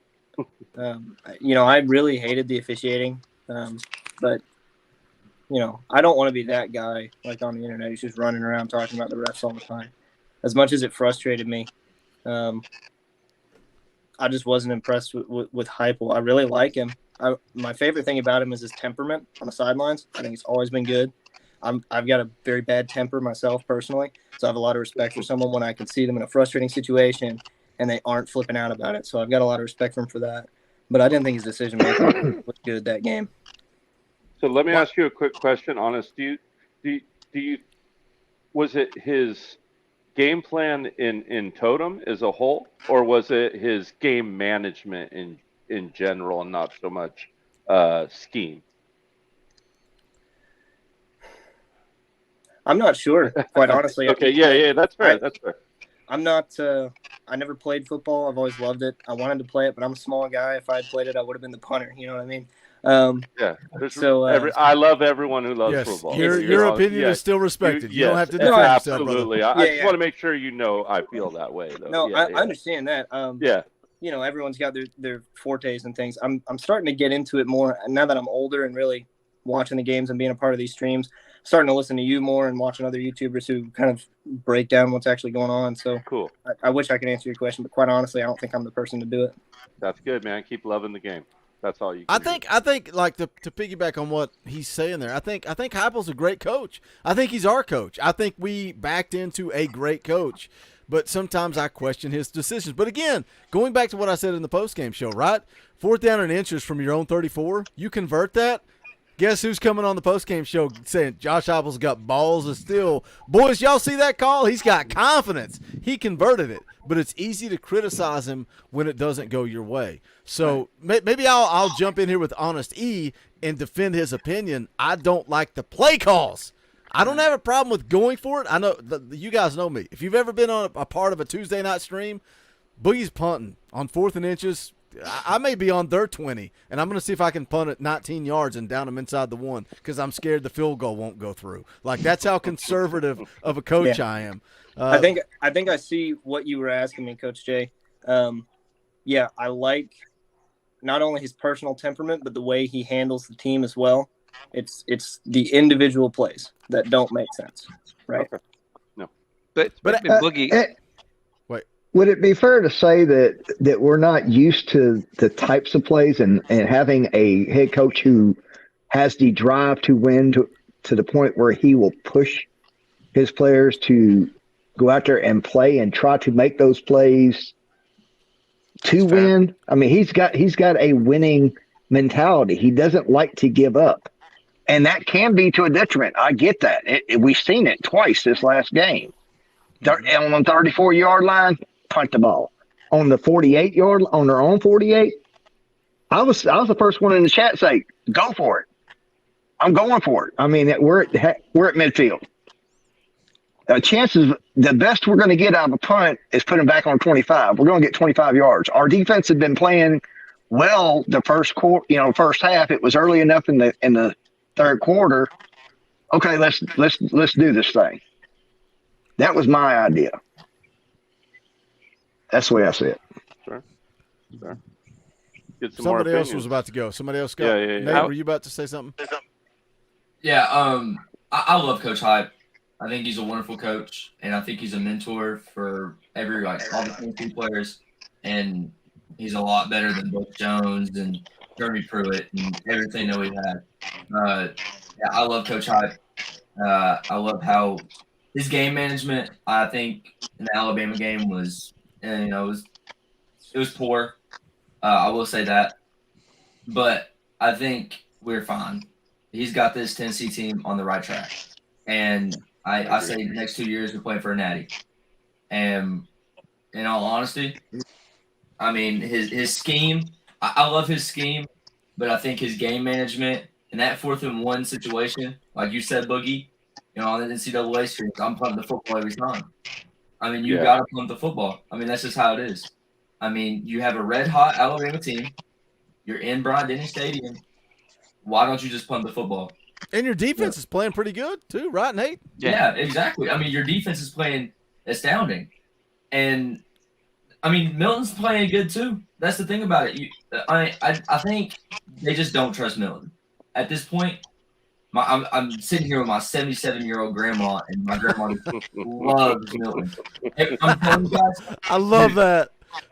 I'm telling you guys, she loved Dobbs. She loves Milton. It's like the only person that she sees on the football team is the quarterback. Sampson will run the ball. Paul will run the ball. Dude, it's always, did Milton run the ball here? Did Milton run the ball here? I'm like, no, it's a different player. She loves him. And oh my gosh, I'm sitting there and I'm crap talking Milton the whole time, and she's like, You leave my Milton alone. I'm like, I can't. I I can't. It's the thing about it. We need to get Nate's grandma on here to go head to head with Coach Jay. She's gonna beat me to death. That's with a right. shoe. Love it. That's what I'm he's here trying for to that. Beat to death with a shoe. Mama versus Coach Jay, 1-on-1, 10-minute video. Let's see who comes out on top. She wins. Hey, Boog. Hey, Boog. I'm gonna go ahead and drop out of here. Let somebody else get in here. I've been on here since the start. Always a pleasure, guys. Bob. Hey, I love y'all guys. Y'all my family. Y'all my coach. I'll see y'all later. Later, Bob. I'll We'll talk to you later, buddy. All right. Bye. Let me get some. We got Neil K becoming a member, but I think he upgraded his membership. Then we also got Coach Rice popping in here. Coach Rice, I was hoping Coach would drop in here tonight. He says, at a fall festival tonight, fam, hold it down. GBO. I was laughing with Coach Jay before we went live because my wife popped in the post-game show, and she's like, I've never seen Coach Rice on the show before. Why is he so angry? Is he mad at you? Did you say something? I'm like, I think he's pissed at the game in general. I don't think Coach Rice is mad at me in any way, shape, or form. Shot by Andrew for 2. Appreciate that. I still think we got a shot at Georgia. Jody Farrell becomes a member of the channel. Thank you, Jody. Guys, keep those memberships coming in. That's what pays the bills around here. I can't wash my clothes. I don't have water. My water got cut off this week. I need more super chats. I need more memberships. Plug and shill, Boogie. Parker, go, brother. What do you got to say? Well, I was in the seats, the box seats with, the pride of the Tide, and that's what they call themselves. But anyways, wow. I know. Isn't that yeah. Anyways, so being around them, I just want to talk about the atmosphere a little bit and like how they do things. So the first half, I'm screaming my head off. They're like, who the hell is this Tennessee fan in the middle of us screaming, yada yada. Everybody's looking at me, and I'm just cheering on my team. I wasn't being disrespectful. I was just cheering on my team. Well, then it's halftime. I don't talk any crap. Everybody sat. They've been sitting down the entire game. They're not loud at all. Like me and my fiance, we can talk. Every time they even have a good play, we're talking. We can talk. Then the second half hits, and they start coming back, and I will forever hate Alabama, even more so than I did now, because the trash came out. Just the trashiness that that it was horrible. I had people saying screaming F the Vols right behind me. People who I was fist bumping earlier, like they're like, at least you're cheering for them. Y'all out there, F the Vols and all this and that. People turning around who were in front of me, old men turning around and clapping at me like that. I mean, I wanted to leave, but I sat through until the last 2 minutes, and they scored the last touchdown, and then we had that one more chance to get back in it, and I knew there was no way. But that stadium will never, at max capacity on their loudest day, be Neyland Stadium. They will never. It didn't seem loud at all the whole night until maybe on the towards the end in the fourth quarter. Maybe it sounded a little loud. I think that fourth down stop. There was one time where it was loud enough to okay, that's Neyland in the first quarter on a third down, where not in the heat of the game, not just getting started, and I will say their speakers are louder than ours. Their speakers, if anything was loud, it was the speakers, and that might just be because our fans drown out the speakers so much. They're compensating. I don't know. Yeah, they're compensating. Their speakers were loud, but they were booing Gerald Mincey whenever he was hurt. They were booing Kamal Hadden when he was hurt.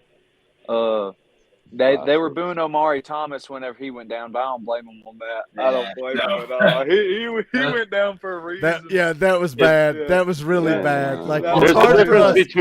There's a difference between faking an injury and you know what I mean.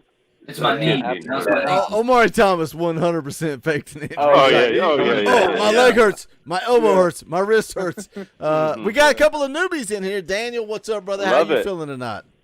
Well, I'm feeling therapy time. It's like I managed to see some of the listen to what you had to say earlier today regarding the day after, and then I heard what our favorite uncle had to say about how Tennessee's lost Georgia because of Brock Bowers, and then you had Kangaroo Black say his piece. I was like, I would like to believe it's the fake. I would like to take what our Mr. Kangaroo had to say at face value. Okay, I'm beginning to buy that. I mean, first half, I would say Austin with a capital A. Second half, A as an awful. Second. I thought he was getting arrested. Did he get pulled out of the car? What happened? Oh no, He's okay. He's okay. Yeah, I just plugged in my power cable because my phone battery's at 15% or so. So there's that. So it was not a good day for me because college football wise, ETSU lost, Appalachian State lost, Norfolk State lost, my grad school alma mater. Clemson lost to Miami. I thought, oh my soul. Dad's shaking his head up in heaven. Oh my goodness gracious. And apparently Dabo allegedly said something about, dude, I'll keep losing games about if you get rid of some of these and then to address the bandwagon fan problem. I thought, okay then. Yes, I saw where he was getting roasted on Twitter. Faith, do me a favor. Turn your phone sideways real quick. Watch how this fixes all the problems in the world. Oh my gosh, maybe it won't. She's probably got to. No, see how quickly that fixed it. Let's go. Actually, I have to ask something because Faith, aren't you from California? Yes, I am.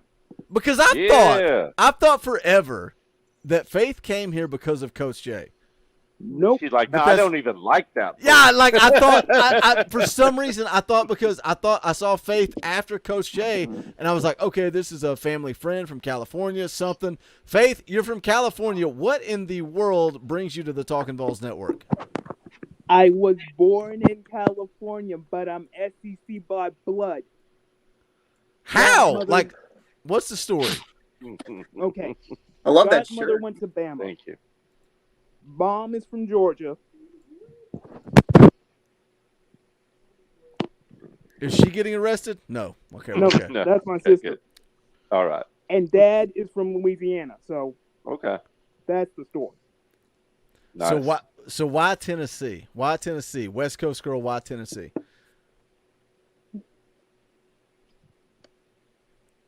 It's the passion, y'all.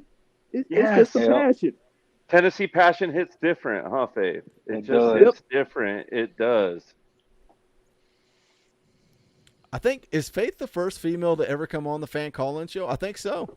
On the fan call? Yeah, on the fan call-in. Shout out, Faith. How are you feeling about this team after the loss to Alabama? What does the future look like? Coach, take the show. I have to pee. I'm about to die. So, Coach, you're in charge. One loss does not make a season, y'all. Nope. Just because you lose one game doesn't mean you lost the season.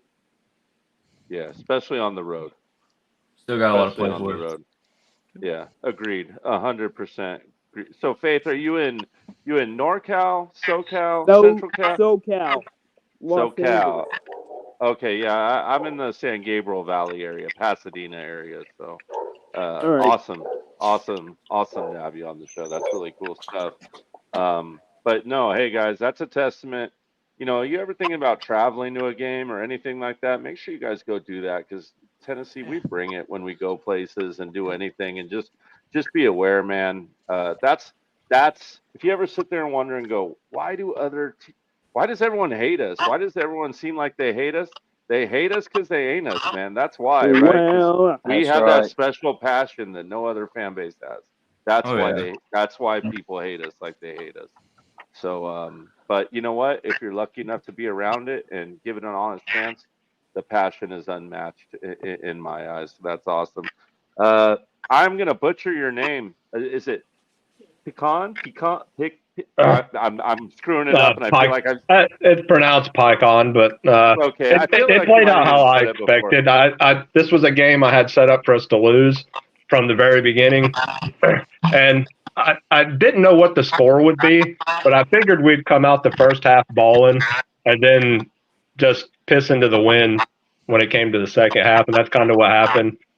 I remember when we last spoke, I said we had to be low on the penalty side. Yeah. Because I kind of figured the officiating would be dookie.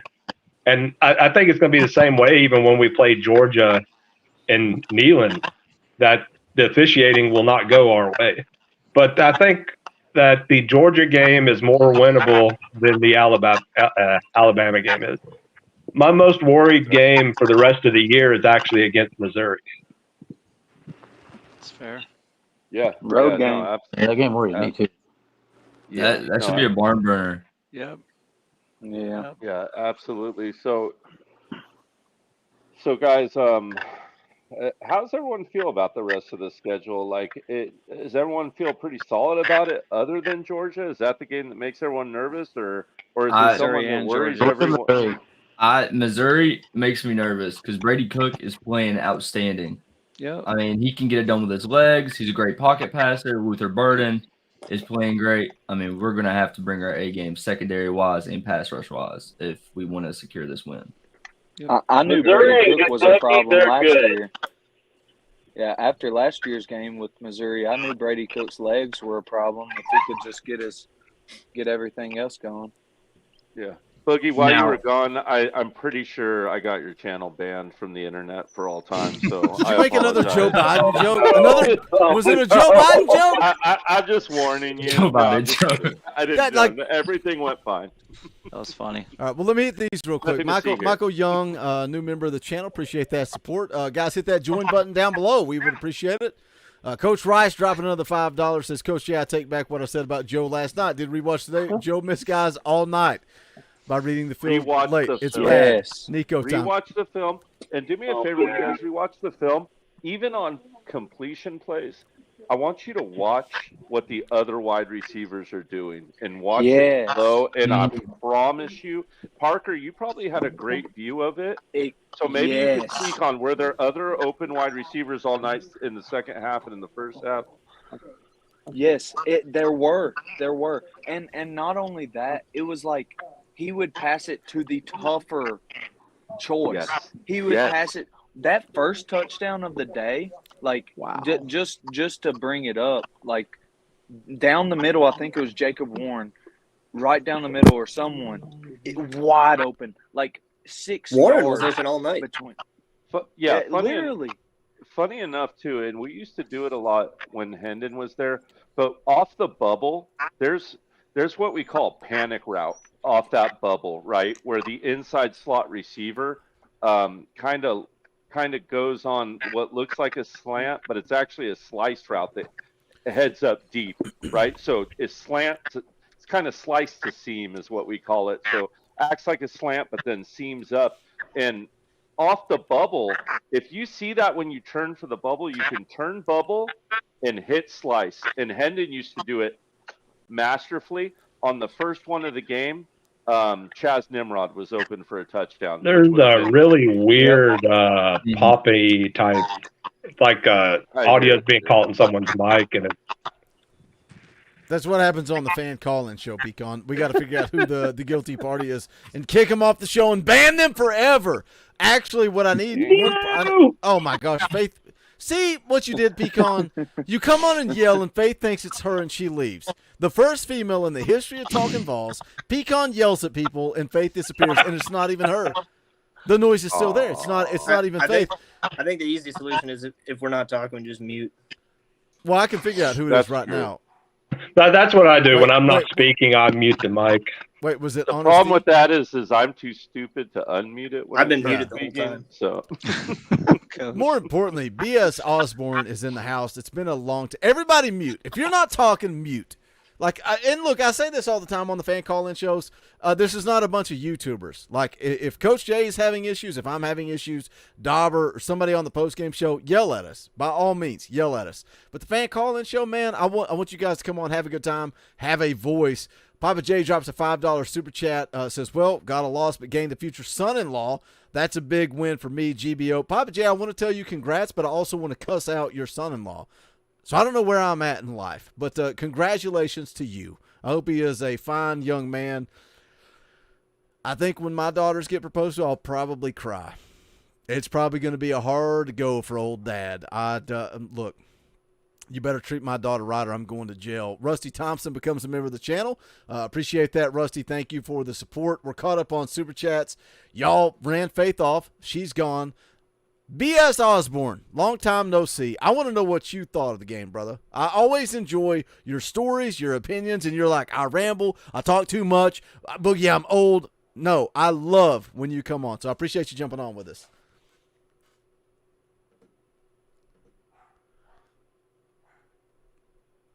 Now go, BS. Talk.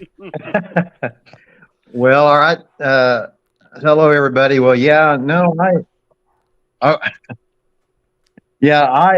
can you hear me? We got you loud and clear, brother. All right. I would say that my thoughts are, okay. All right. Thank you, sir. I would say my thoughts are that we played a tough game. It was a disappointing loss for me, and for a lot of people that I know. But I'm still proud to be a Tennessee Volunteer. Be proud to be a Vol. This game right here was a lot like the '79 game. We jumped on Bama then 17-0, but this Bama team is not what the '79 team was for Bama because they won the national title that year. If you've ever seen that famous picture when they did their goal line stand against Penn State in the Sugar Bowl, that's that team. We were their second toughest game. Well, we were one of their toughest games along with that Penn State game. And we were the only one. I don't think Penn State even had a lead on them. I'm not sure. But what I'm saying is I was only disappointed that we weren't able to continue with momentum in the second half. And I was on a stream, or not a stream, but texting with some frat brothers of mine from college, and we're pretty much, obviously, we're all Tennessee fans. One of the guys, Coach Jay would probably like this, one of the guys said, did you really think, and this is his opinion, did you guys really think we were going to beat Alabama with Milton, even though he did play well? So he's an advocate of Nico there, Coach Jay. And I said earlier, I think in a chat earlier last week, Boogie, that I had said, I trust Heupel to play whoever our best players are to give us the best chance to win week in, week out. If it's Nico, that's great. If it's Milton, that's great. This team still has a lot to play for. We need to come out and be motivated against Kentucky. We should never lose to Kentucky. And honestly, I'll be honest, I'm glad I'm taking this loss kind of hard because, see, for me, I'm not trying to get too emotional, but my dad, who died like four years ago, this was the game for him. And, look, if you're a new Vols fan, understand that you witnessed something that I've seen, unfortunately, the movie with, all the way back to 1972, seeing we had them on the ropes, beating them for 58 minutes, and they beat us in the last 2 minutes. It happens. Now, it doesn't mean that I'm happy about it. I'm just saying if it bothers you, that's a good thing, because when you get to I'll be 57 in January, and And when you get to be my age, you'll remember this game and think, when we do start kicking their tail now more regularly, you'll remember it, and you'll know that you don't want to experience that many times. Sorry for talking so much, Boogie. There. No, I love go it. Vols, go Big Orange, and be proud to be a Vols fan, ladies and gentlemen. But you know Thank what, BS, hearing what you just said kind of sets in with me, like this week particularly, because last year I felt like I did a great job saying, guys, drink it in, soak it in, and enjoy it. Like you don't get seasons like this very often. And then I was looking at this season, and we were 5-1 going into this game, and it's nothing but piss and vinegar. Nothing but complaining, nothing but whining. We're complaining about Joe Milton. We're complaining about this. We're complaining about that. I'm like, man, maybe I need to look myself in the mirror and say, maybe you should be enjoying this season. And then, man, you get your heart broken. But again, BS, I agree with you, man. It's like, it hurts. It's good. It's good because it hurts, right? Like, I don't want to be living through this hurt, but it's good that it hurts because it shows me that Tennessee's back and we actually care again. When apathy sets in, we're done. This channel's done. The fan base is done. It's over. Like, when apathy sets in, it's over. Pecan, you've been sitting there quietly. What do you think about that? With the, just in the grand scheme of things, man. This season, the loss. How have you taken it? Are you upset? No, I'm not, because I expected this loss. It kind of went how I figured it would go exactly. I didn't know what the score prediction would be. Like, I figured it'd be low, actually lower than what it is, than what the score was. But I figured we'd come out the first half playing very well. Alabama generally does pretty well at adjusting. We don't. And then I figured the second half we'd just get knocked out. And that's kind of what happened. And people keep saying Joe played a good game. He did not play a good game at all. Yeah, he did some things better. But when you go back and look, you don't get down into the red zone that many times and walk away with no scores. You don't have that many receivers who are wide open, and you don't even throw the ball to them. He just doesn't, I don't know. And then there's a lot of play calling issues too, I think. Some bad game management. And I don't know if that's on Heupel or if that would be on, God, what's his name? I always forget. Is it Hazel? Joey Halsley. Something like that. Yeah. Is he the one who's making these 4th and 1 calls? I would imagine it's Heupel. Heupel's fingerprints all over it. I don't know, but that's some really bad play calls.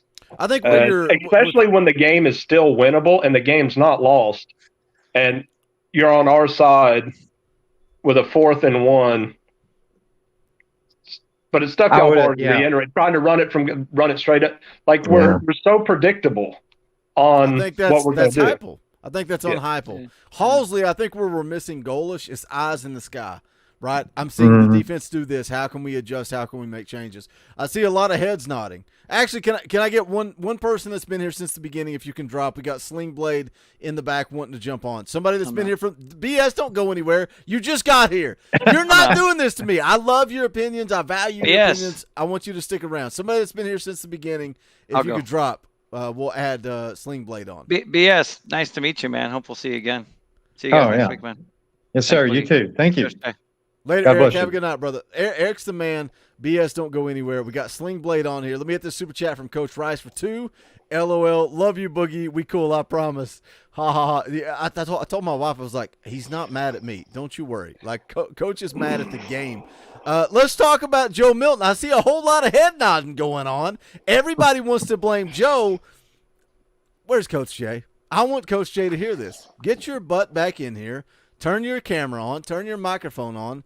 I want him to hear this. He's not going to hear this. He's going to be gone. I know PFF grades are not everything. Does anybody want to take a wild freaking guess who best? Welcome back, Coach. I've been smoking some ribs for 8 hours. Smoking some what? My flame got too low. Smoking some what? Ribs. Oh. Ribs. 2 full rack, baby. Baby back ribs on about hour 8. No Texas sheet, no wrap, just straight smoke. And my fire went out for a second. Can we talk about Tuesday nights for a second? We talk about like grilling steaks and the best way to grill a steak. Do you know how to make the best ribs ever? You don't need smoke. You don't need a grill. You don't need charcoal. You don't need wood. You wrap them in aluminum foil. You dry season them. You wrap them with aluminum foil in the oven, 250, 4 hours. They're brilliant. They're good. They're great in the oven too. I don't know. I just kind of wanted that smoky flavor. Yeah, just Maybe needed I'm like missing I that. don't know. Yeah, maybe. This is what you get on Tuesday nights. Talking meat. Yeah. But yeah, no. Back to Joe Milton. Let's Sorry. talk about Yeah, Joe I Milton. was listening in my ear. I just had to fix Because that. I see the heads nodding and everybody's saying Joe played great. Pecan immediately turns his camera off because he's not here for it. Joe played. Oh, he's back. Joe played great. Joe played horrible. Joe graded out as the best player on offense for Tennessee on Saturday. 74.3, 81 plays, highest graded player. Call him BS. Squirrel. On PFF. Squirrel White. You want to know where Squirrel he graded White was out? Right below I don't him. know. Squirrel White 73, just a little bit below Joe. Yeah, let's those talk kids- about don't Joe. Those guys change their grade throughout the week. Shut up, Coach. Let the narrative play out. All right. Coach is sending me plays saying, look what Joe missed. He missed this guy deep, that guy deep. I want to talk about the run game. And if you guys want to argue with me and you want to talk about passing, we can talk about I want to talk about Joe in general. To me, on the rewatch, I was so irate. I was so emotional on the postgame show.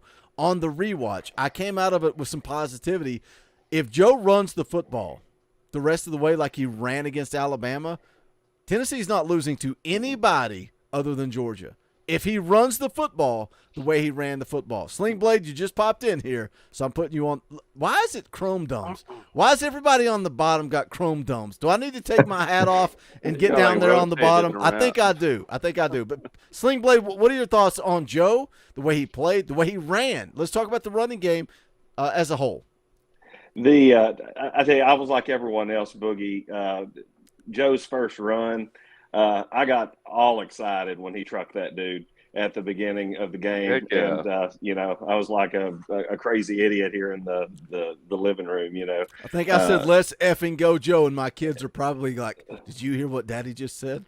Yeah, my daughter was looking at me like I was just insane. She was like, what's wrong with you? And I'm like, he just trucked a dude, We've been waiting for 7 weeks for this. Yeah, absolutely. And I think he's getting comfortable with that. I mean, I think the thing with Joe is it is what he is. I think we'll continue to see these flashes of what we all hope he could be, and which I think kind of makes it. I don't know. I mean, it kind of makes it worse because you if he could just be consistent and do it on a consistent basis. But yeah, I mean, it does change the game going forward if he could mix in some runs like that and be effective, and truck some dudes. I think it's going to help, and we've got plenty to play for, guys. I mean, I was upset last night after the game like everyone else, but today, just thinking on it, we've still got plenty to play for, and we may not see him this season, but Nico is coming. He's going to be there, and I believe that we're going to have a quarterback that can go out and do those things to win the game for us, rather than just manage the game or do just enough to win the game. So I am hopeful that it's like Coach Jay says, that Nico is one that can leave the cave, go out, kill something, and bring it back. And so that's what I'm hopeful for. But so let's carry off of that. Let's continue the conversation with what Sling Blade wrapped up with. BS, I'll throw it to you, and we'll continue this conversation. Nico coming in next year. Like, what do you think the future looks like? Nico's sitting there on the bench, #1 player in the country, right? Everybody loves him. He's the sexiest player on the team, but we're still looking at a 9-3 season. So what does the future look like? How optimistic are you for 2024, 2025? Well, I'll reference where we're at currently. Like I said, this is a guy that I've known for 35 or 36 years since college. When he said that, and it wasn't being against Milton, it was just saying, I want Tennessee to win. That's why I said Coach A would be particularly interested. And these are all guys that, like played high school ball and whatnot. So he was just like, he didn't come out and just say, "Hey, put Nico in," but you could tell from what he was messaging me, we weren't. He literally said, "I didn't think we were going to just." He wasn't trying to be mean to Joe.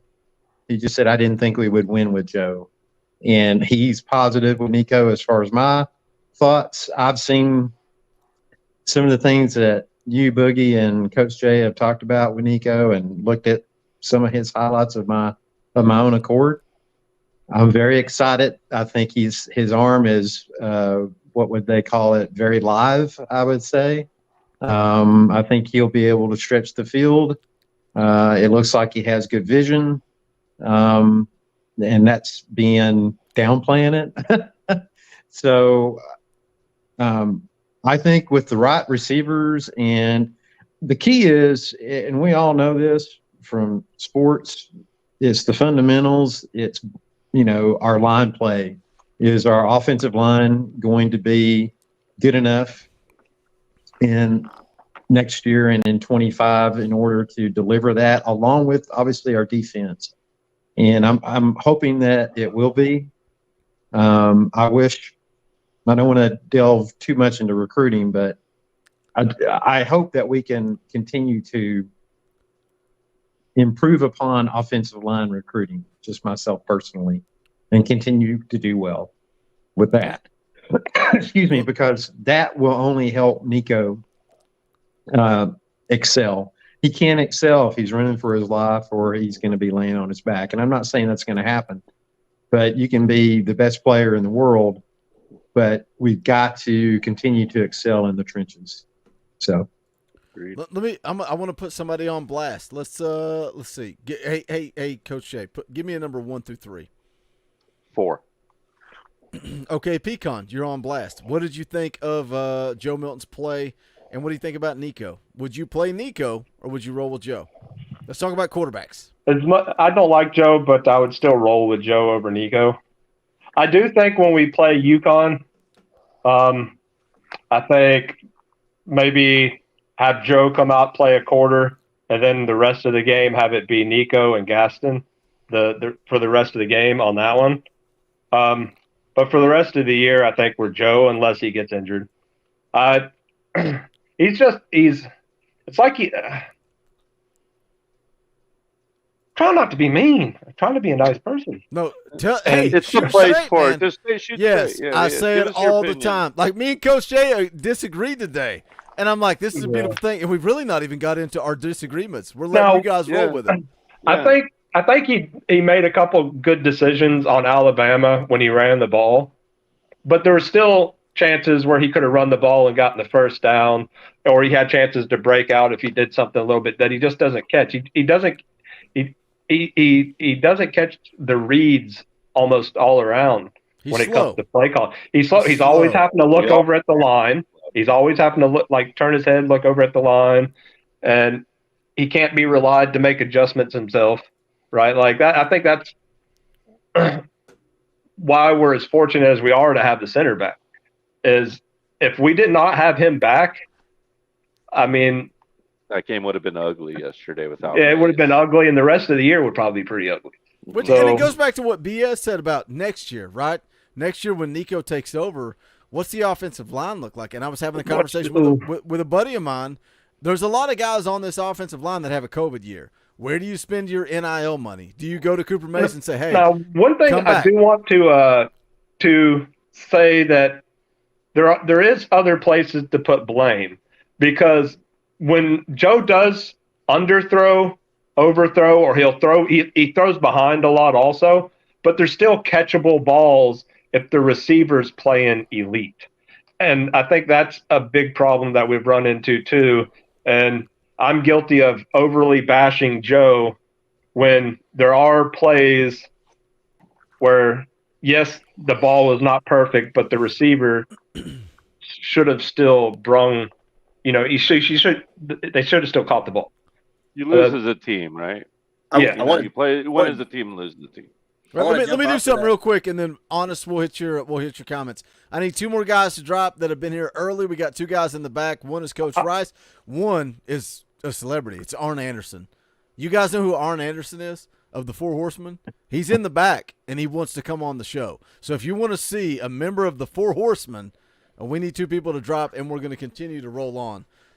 I don't want to kick people out. I'll drop out. But the one thing I want to say, just to get Nico for next year, is I haven't really seen him play enough. I don't know what he's going to be like next year. I don't know how many times we've seen 4- and 5-star recruits come into college football and be a bust. Yes, exactly. And he could come in and he could ball out. He could make Hendon and Dobbs, look like amateurs. We don't know. So next year, I think it'll be a big tell. It'll be, I think, a really good year for us. And go Vols. And I'll drop out. We'll let some other people come in. Go Vols. 5 stars. Yeah, I'm gonna head out too, gentlemen. I love you, BS. Every time you come on, you sell yourself short. I love you. Love Pecan. Thank you guys for coming on. Thank you very much. Later, Boogie, really appreciate everything you do. God bless. Have a good night, brother. All right, yes, sir. You too.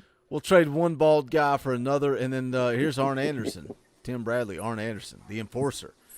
Coach Rice, do you hate me? My wife thinks you hate me. Wait, no, you gotta. Okay, no, you I don't unmuted hate. yourself. I don't hate. I told her I was like, he was upset with the game. She's like, "Are you sure?" I'm like, "I'm Buck sure." family, man. Yeah, I'm Buck sure. family. That's right. I knew. Tim, you got to be full of piss. Wait, let me play this just for Tim. To be the man, you gotta beat the man, and I'm saying, woo, right here. Tell you something. When you idiots come at me, when you get in my DMs and you talk about my mother that's no longer with us, when you come at me and you harass me, when you insult me, this man down here is the enforcer. He is coming, and he is pointing a gun at your head, and he will take you out. So, Tim, I think you're kind of a negaval these days. How are you feeling, brother? I mean, really and truly, that game went about like I expected it as far as the outcome. I would said it all week. Texas A&M played defense like they were playing Tennessee from the year before. And nobody loaded the box on us. Yeah. And Alabama loaded the box. They shut down the run. Nick Saban was not scared of Joe stretching the field vertically at all. But I think the thing that killed us, and I'll die on this hill, is red zone efficiency. That killed us. That absolutely killed us. You cannot beat Alabama in Tuscaloosa kicking field goals. Yep. And for the record, guys, that I counted on passing downs, even on passing downs, Bama, I think I had like 4 plays in the second half that Bama had under 6-7 linemen. I mean, 6-7 in the box. You know what I mean? It just, they didn't keep people in the box in that second half. I mean, it all. Did I text you about the sack fumble? Or sorry, I said that backwards, but you know what I meant. I don't think I texted you. I was about to text you about the sack fumble, and I was like, I'll just wait, because you texted me on the sack fumble, and you're like, Joe Milton, I counted Mississippi 4. He sat there way too long. I did, and I love that Coach. And Jay he didn't is such step a nerd. up into the pocket. That was my thoughts on the Did rewatch. Campbell miss his block? Yeah, heck yeah. But not only did he miss his block, what frustrates me, guess what? Alabama brought 4. You know how many guys Tennessee kept in blocking? Yep. 7. They had 7 versus 4, and John Campbell got whipped. You had 5 offensive linemen. You had Dylan Sampson blocking. You had Castle staying in the block. Nobody's open. All 3 receivers are covered. But that internal clock has to be clicking, and Joe's got to step up in the pocket, and he never stepped up in the pocket. Well, I'll give you that. They saw what Tennessee did to Texas A&M the week before. There were several times where Tennessee ran on passing situations where it was 3rd and 5, 3rd and 6, 3rd and 7. Tennessee ran the ball, so they're like, we're going to make Joe beat us. We're going to keep the guys in the box, and that's what happened. We ran also on ran a 3rd lot and of 19 spy. in the A&M game. Yep. Yeah, and converted. Well, Texas A&M also, most of the game, only played with 5 in the box. Correct. So they had numbers. It was a number game. It was a number game. And that's how Coach Heupel's offense, that's how several of these spread offenses, when you do RPOs and stuff like that, you're counting the box, so you see where your matchup is. So Yeah, it's just math. Yeah, I Yep. agree. But And again, it that's goes the back whole to read. if Joe runs the football well. Anyone see are Parker's you, are dog? You, are you worried about anybody other Yeah. than Georgia? Like, if said Joe no. Milton runs the football like he ran against Alabama, are you worried about anybody but Georgia? Missouri and Kentucky ain't gonna be able to stop us. No. We're gonna run for 250 yards on both of them. Yeah. Let me hit a couple of super chats real quick. Coach Rice, who is now here. Coach, do you want to read your own super chat? Tell her to spend the night with the coach. After a loss, she will understand. My wife and Miss Coach J knows. LOL. You would think that she would have learned by now. As many times as I do it, like she's like, really, a 2-hour post game show, and you're still pissed. And I go upstairs, and I'm still full of piss and vinegar. She's like, you need to turn your phone off and go to bed. And I'm like, nope. I'm listening to VolQuest. Yep. I'm reading social media. I'm reading comments on YouTube of Alabama fans telling me how stupid I am. She's like, turn your phone off and go to bed. And it was like, I don't know if I fell asleep before 3 o'clock. Like it's exhausting. It's exhausting. Real Hank for 2 says, if I'm not mistaken, Coop is close with Nico. Austin Price has said that Coop was close to everybody on last year's team. I think he's gone. I don't think he comes back. No. But can you spend that NIL money? I was gonna on say, this unless they offensive throw line? the bag at him. Do you think Because- he will? Him, Spraggins, Campbell. Like, there's a lot of guys on this offensive line that have a COVID year. They gotta throw the bag at him. Even keeping one of those 3 would be extremely helpful to this Coop, team. particularly. Yeah, and we have some young talent offensive line. We'll see how they develop. We're on the verge of having a really special class this year. If we can get the We can get Seaton. yeah, that's a wait, what? Coach Jay, can you come check on this? No idea what I'm doing. Oh no, let's not get into talking toes. No. That's Miss for J was Tuesday so night. mad she took her Tennessee nail polish off. Oh my gosh. Yeah, no, she actually was like, no, you can't keep it on forever. You have to get it redone. And I was like, I don't know. You're a fair weather fan. We got Yeah, like no. 9 minutes left. I told my wife, I was like, it's going to be an hour and a half tonight. It's going to be an hour and a half. And she's like, you go down there and you let them manipulate you. And I'm like, yes, because they pay the bills. Like, they deserve a voice. I'm going to let them talk. And she's like, can you just wrap it up in an hour? And I'm like, no, absolutely not. But it's probably going to be 2 hours. Let's get out the door. We got 9 minutes. Let's go around the table. Let's start with Michael. We got Kentucky coming up next. We got Missouri on the road. We got Vanderbilt at home. We got homecoming against Connecticut. We got Georgia. We got Georgia coming to Neyland Stadium. How do we finish this season, Michael? Well, I think at worst with just the loss of Georgia, I think we'll beat everybody else. We'll beat UConn for sure. Should beat Kentucky. I don't like that Kentucky's coming off their off week, and we're coming off the game against Alabama. Yep. And it's on the road. I still think we should beat them. Like y'all said, I think we'll be able to run the ball on them. Missouri worries me a little bit. They've played, they beat the doors off of South Carolina on Saturday, which I think South Carolina sucks, but but I just hope that the Georgia that played Kentucky doesn't show up because, yeah, when they come to Neyland, I think we got a chance to beat Georgia at Neyland, but it's not going to be easy. It might be kind of like last year's game against Alabama, But I think 9-3 at worst would be the worst finish I see. Okay, so let's throw it to Nate. Nate, would you be upset with 9-3? How do you think this season plays out? Would you be happy with a loss to Georgia and wins against everybody else? I'll be happy with it. Like I said, I think 9-3 is definitely not the ceiling, but I think it was the bottom. I would want to go 10-2, like losing that heartbreaking loss to Florida in the swamp.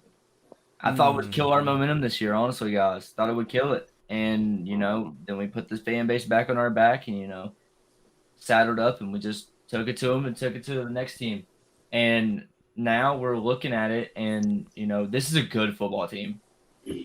Honestly, did anybody think that we would be 5-2 with Milton at the helm? So I think 9-3 is definitely.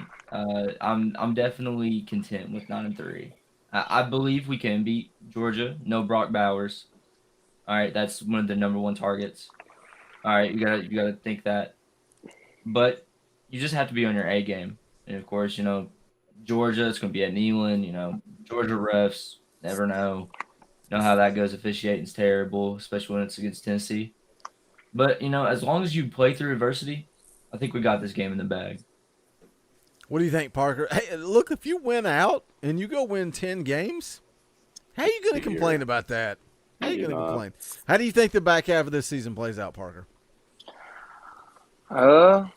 Well, I'd be happy if it was just a loss to the big three, like we talked about at the start of the season. But realistically, the way that our team has been playing this year, dropping a quarter here, quarter there, putting a full game together, and defense plays lights out the all game long against A&M, I really have no clue what's going to happen. We could beat Georgia and lose to UConn for obviously not. But sweet Jesus, you know what I'm please saying? Stop. Like, no, please no.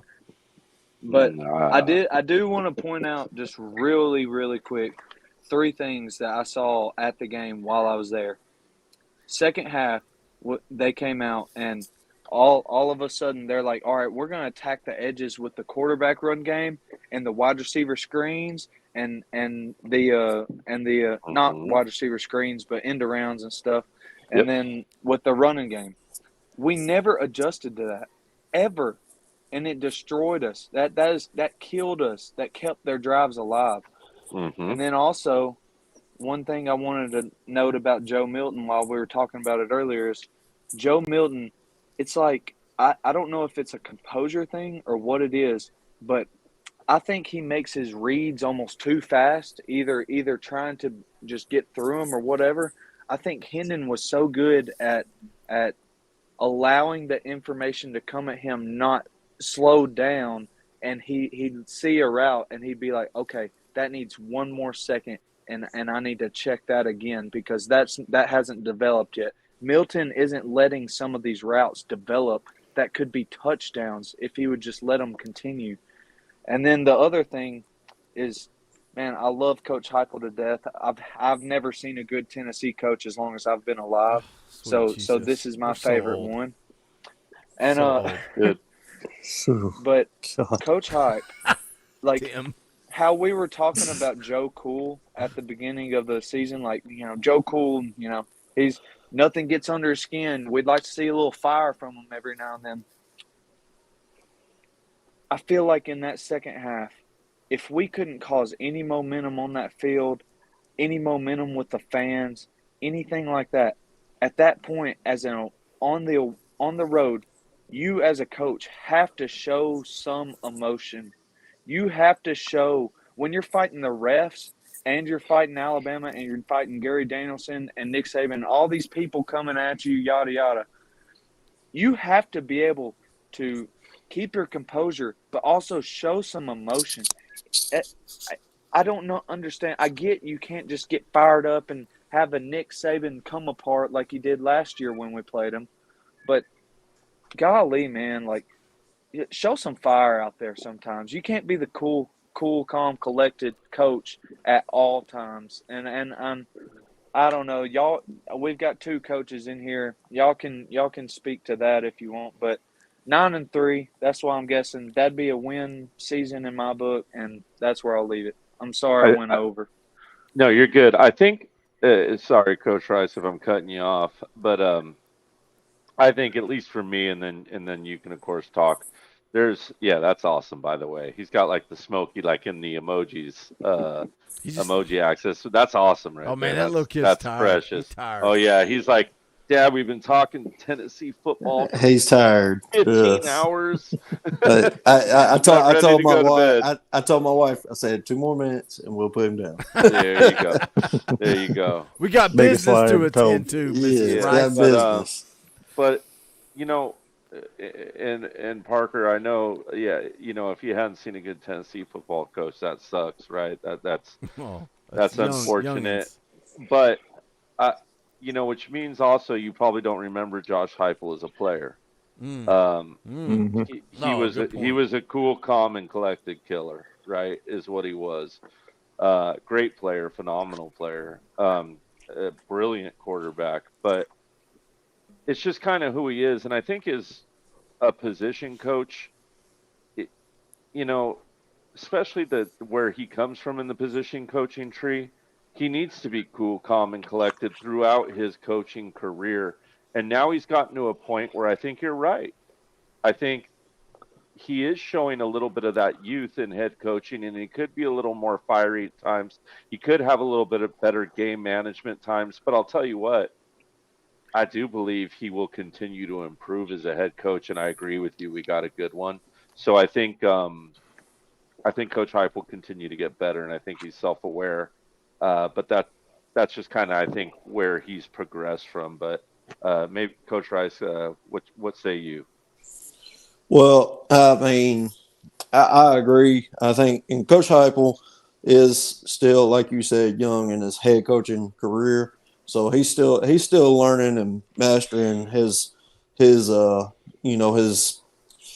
skill level of coaching. But I think, I mean, we've all seen him make genius moves, and we've all seen him make moves we question. But that, you think about it, the greatest coaches of all time still make dumb moves, and we'll question it every day. But I mean, I know me myself, and I know Coach Jay will claim it too. We make stupid moves too, and I definitely ain't claiming to be the best coach of all time. Hey, how many times do you two? I'm far from that. How many times do you two, as a defensive coach and an offensive coach, go home at night on a Friday night? Oh, I'll sit and you there. say, "I put my kids in a bad situation." Yep. Right? You always blame yourself. Yep. That's the reality of it, right?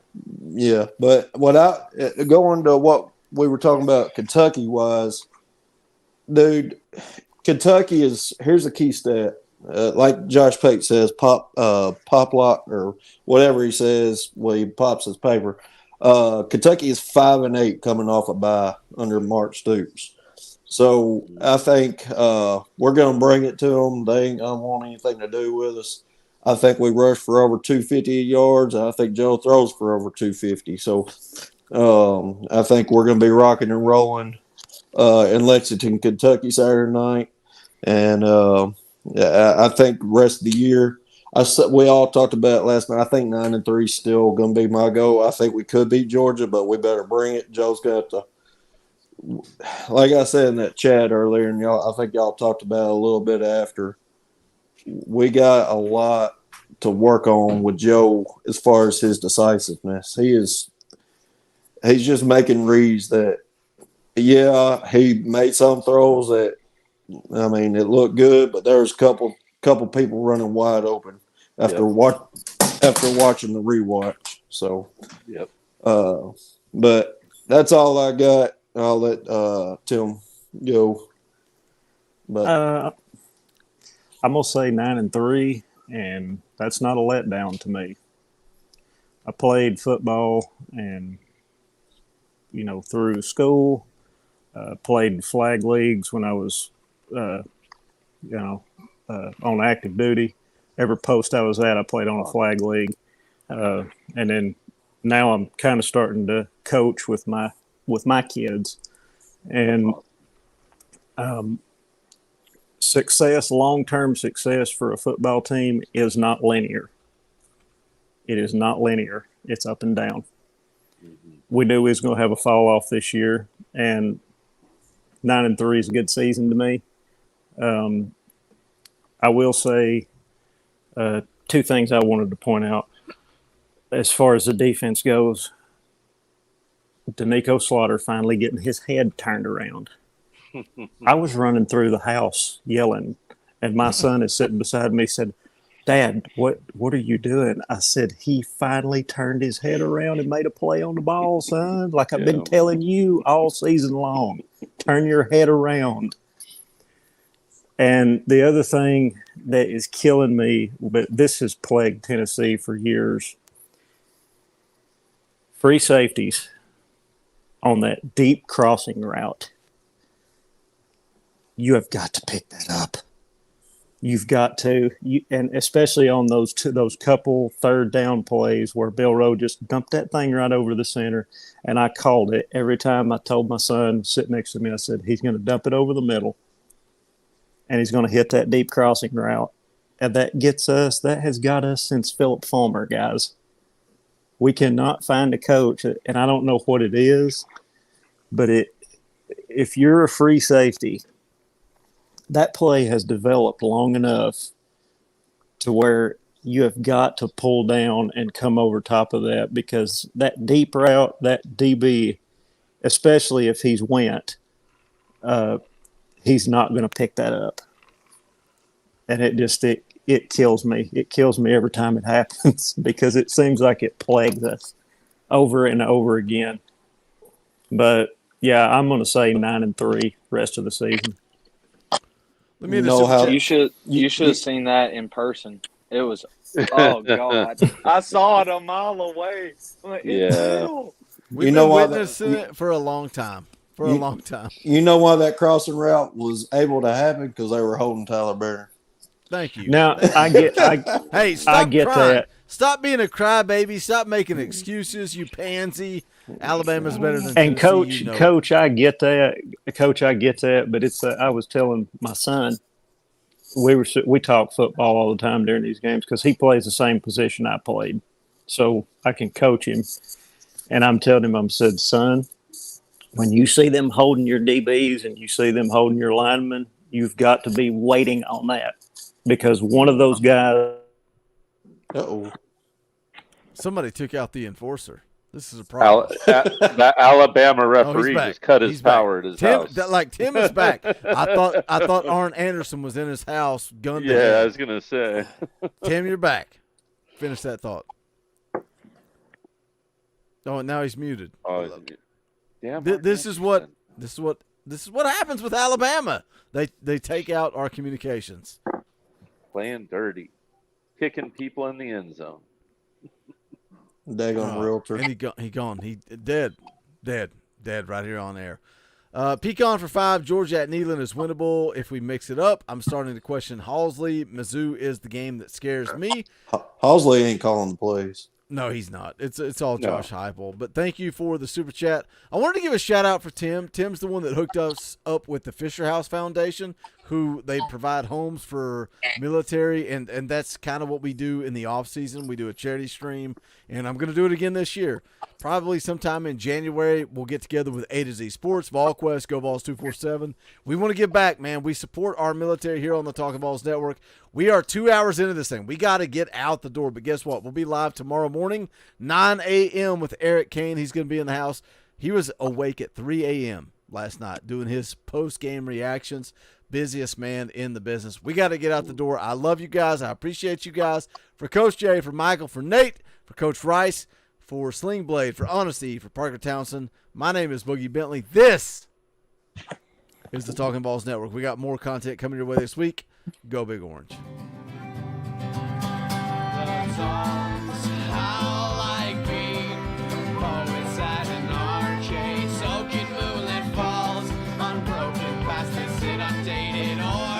That we call home.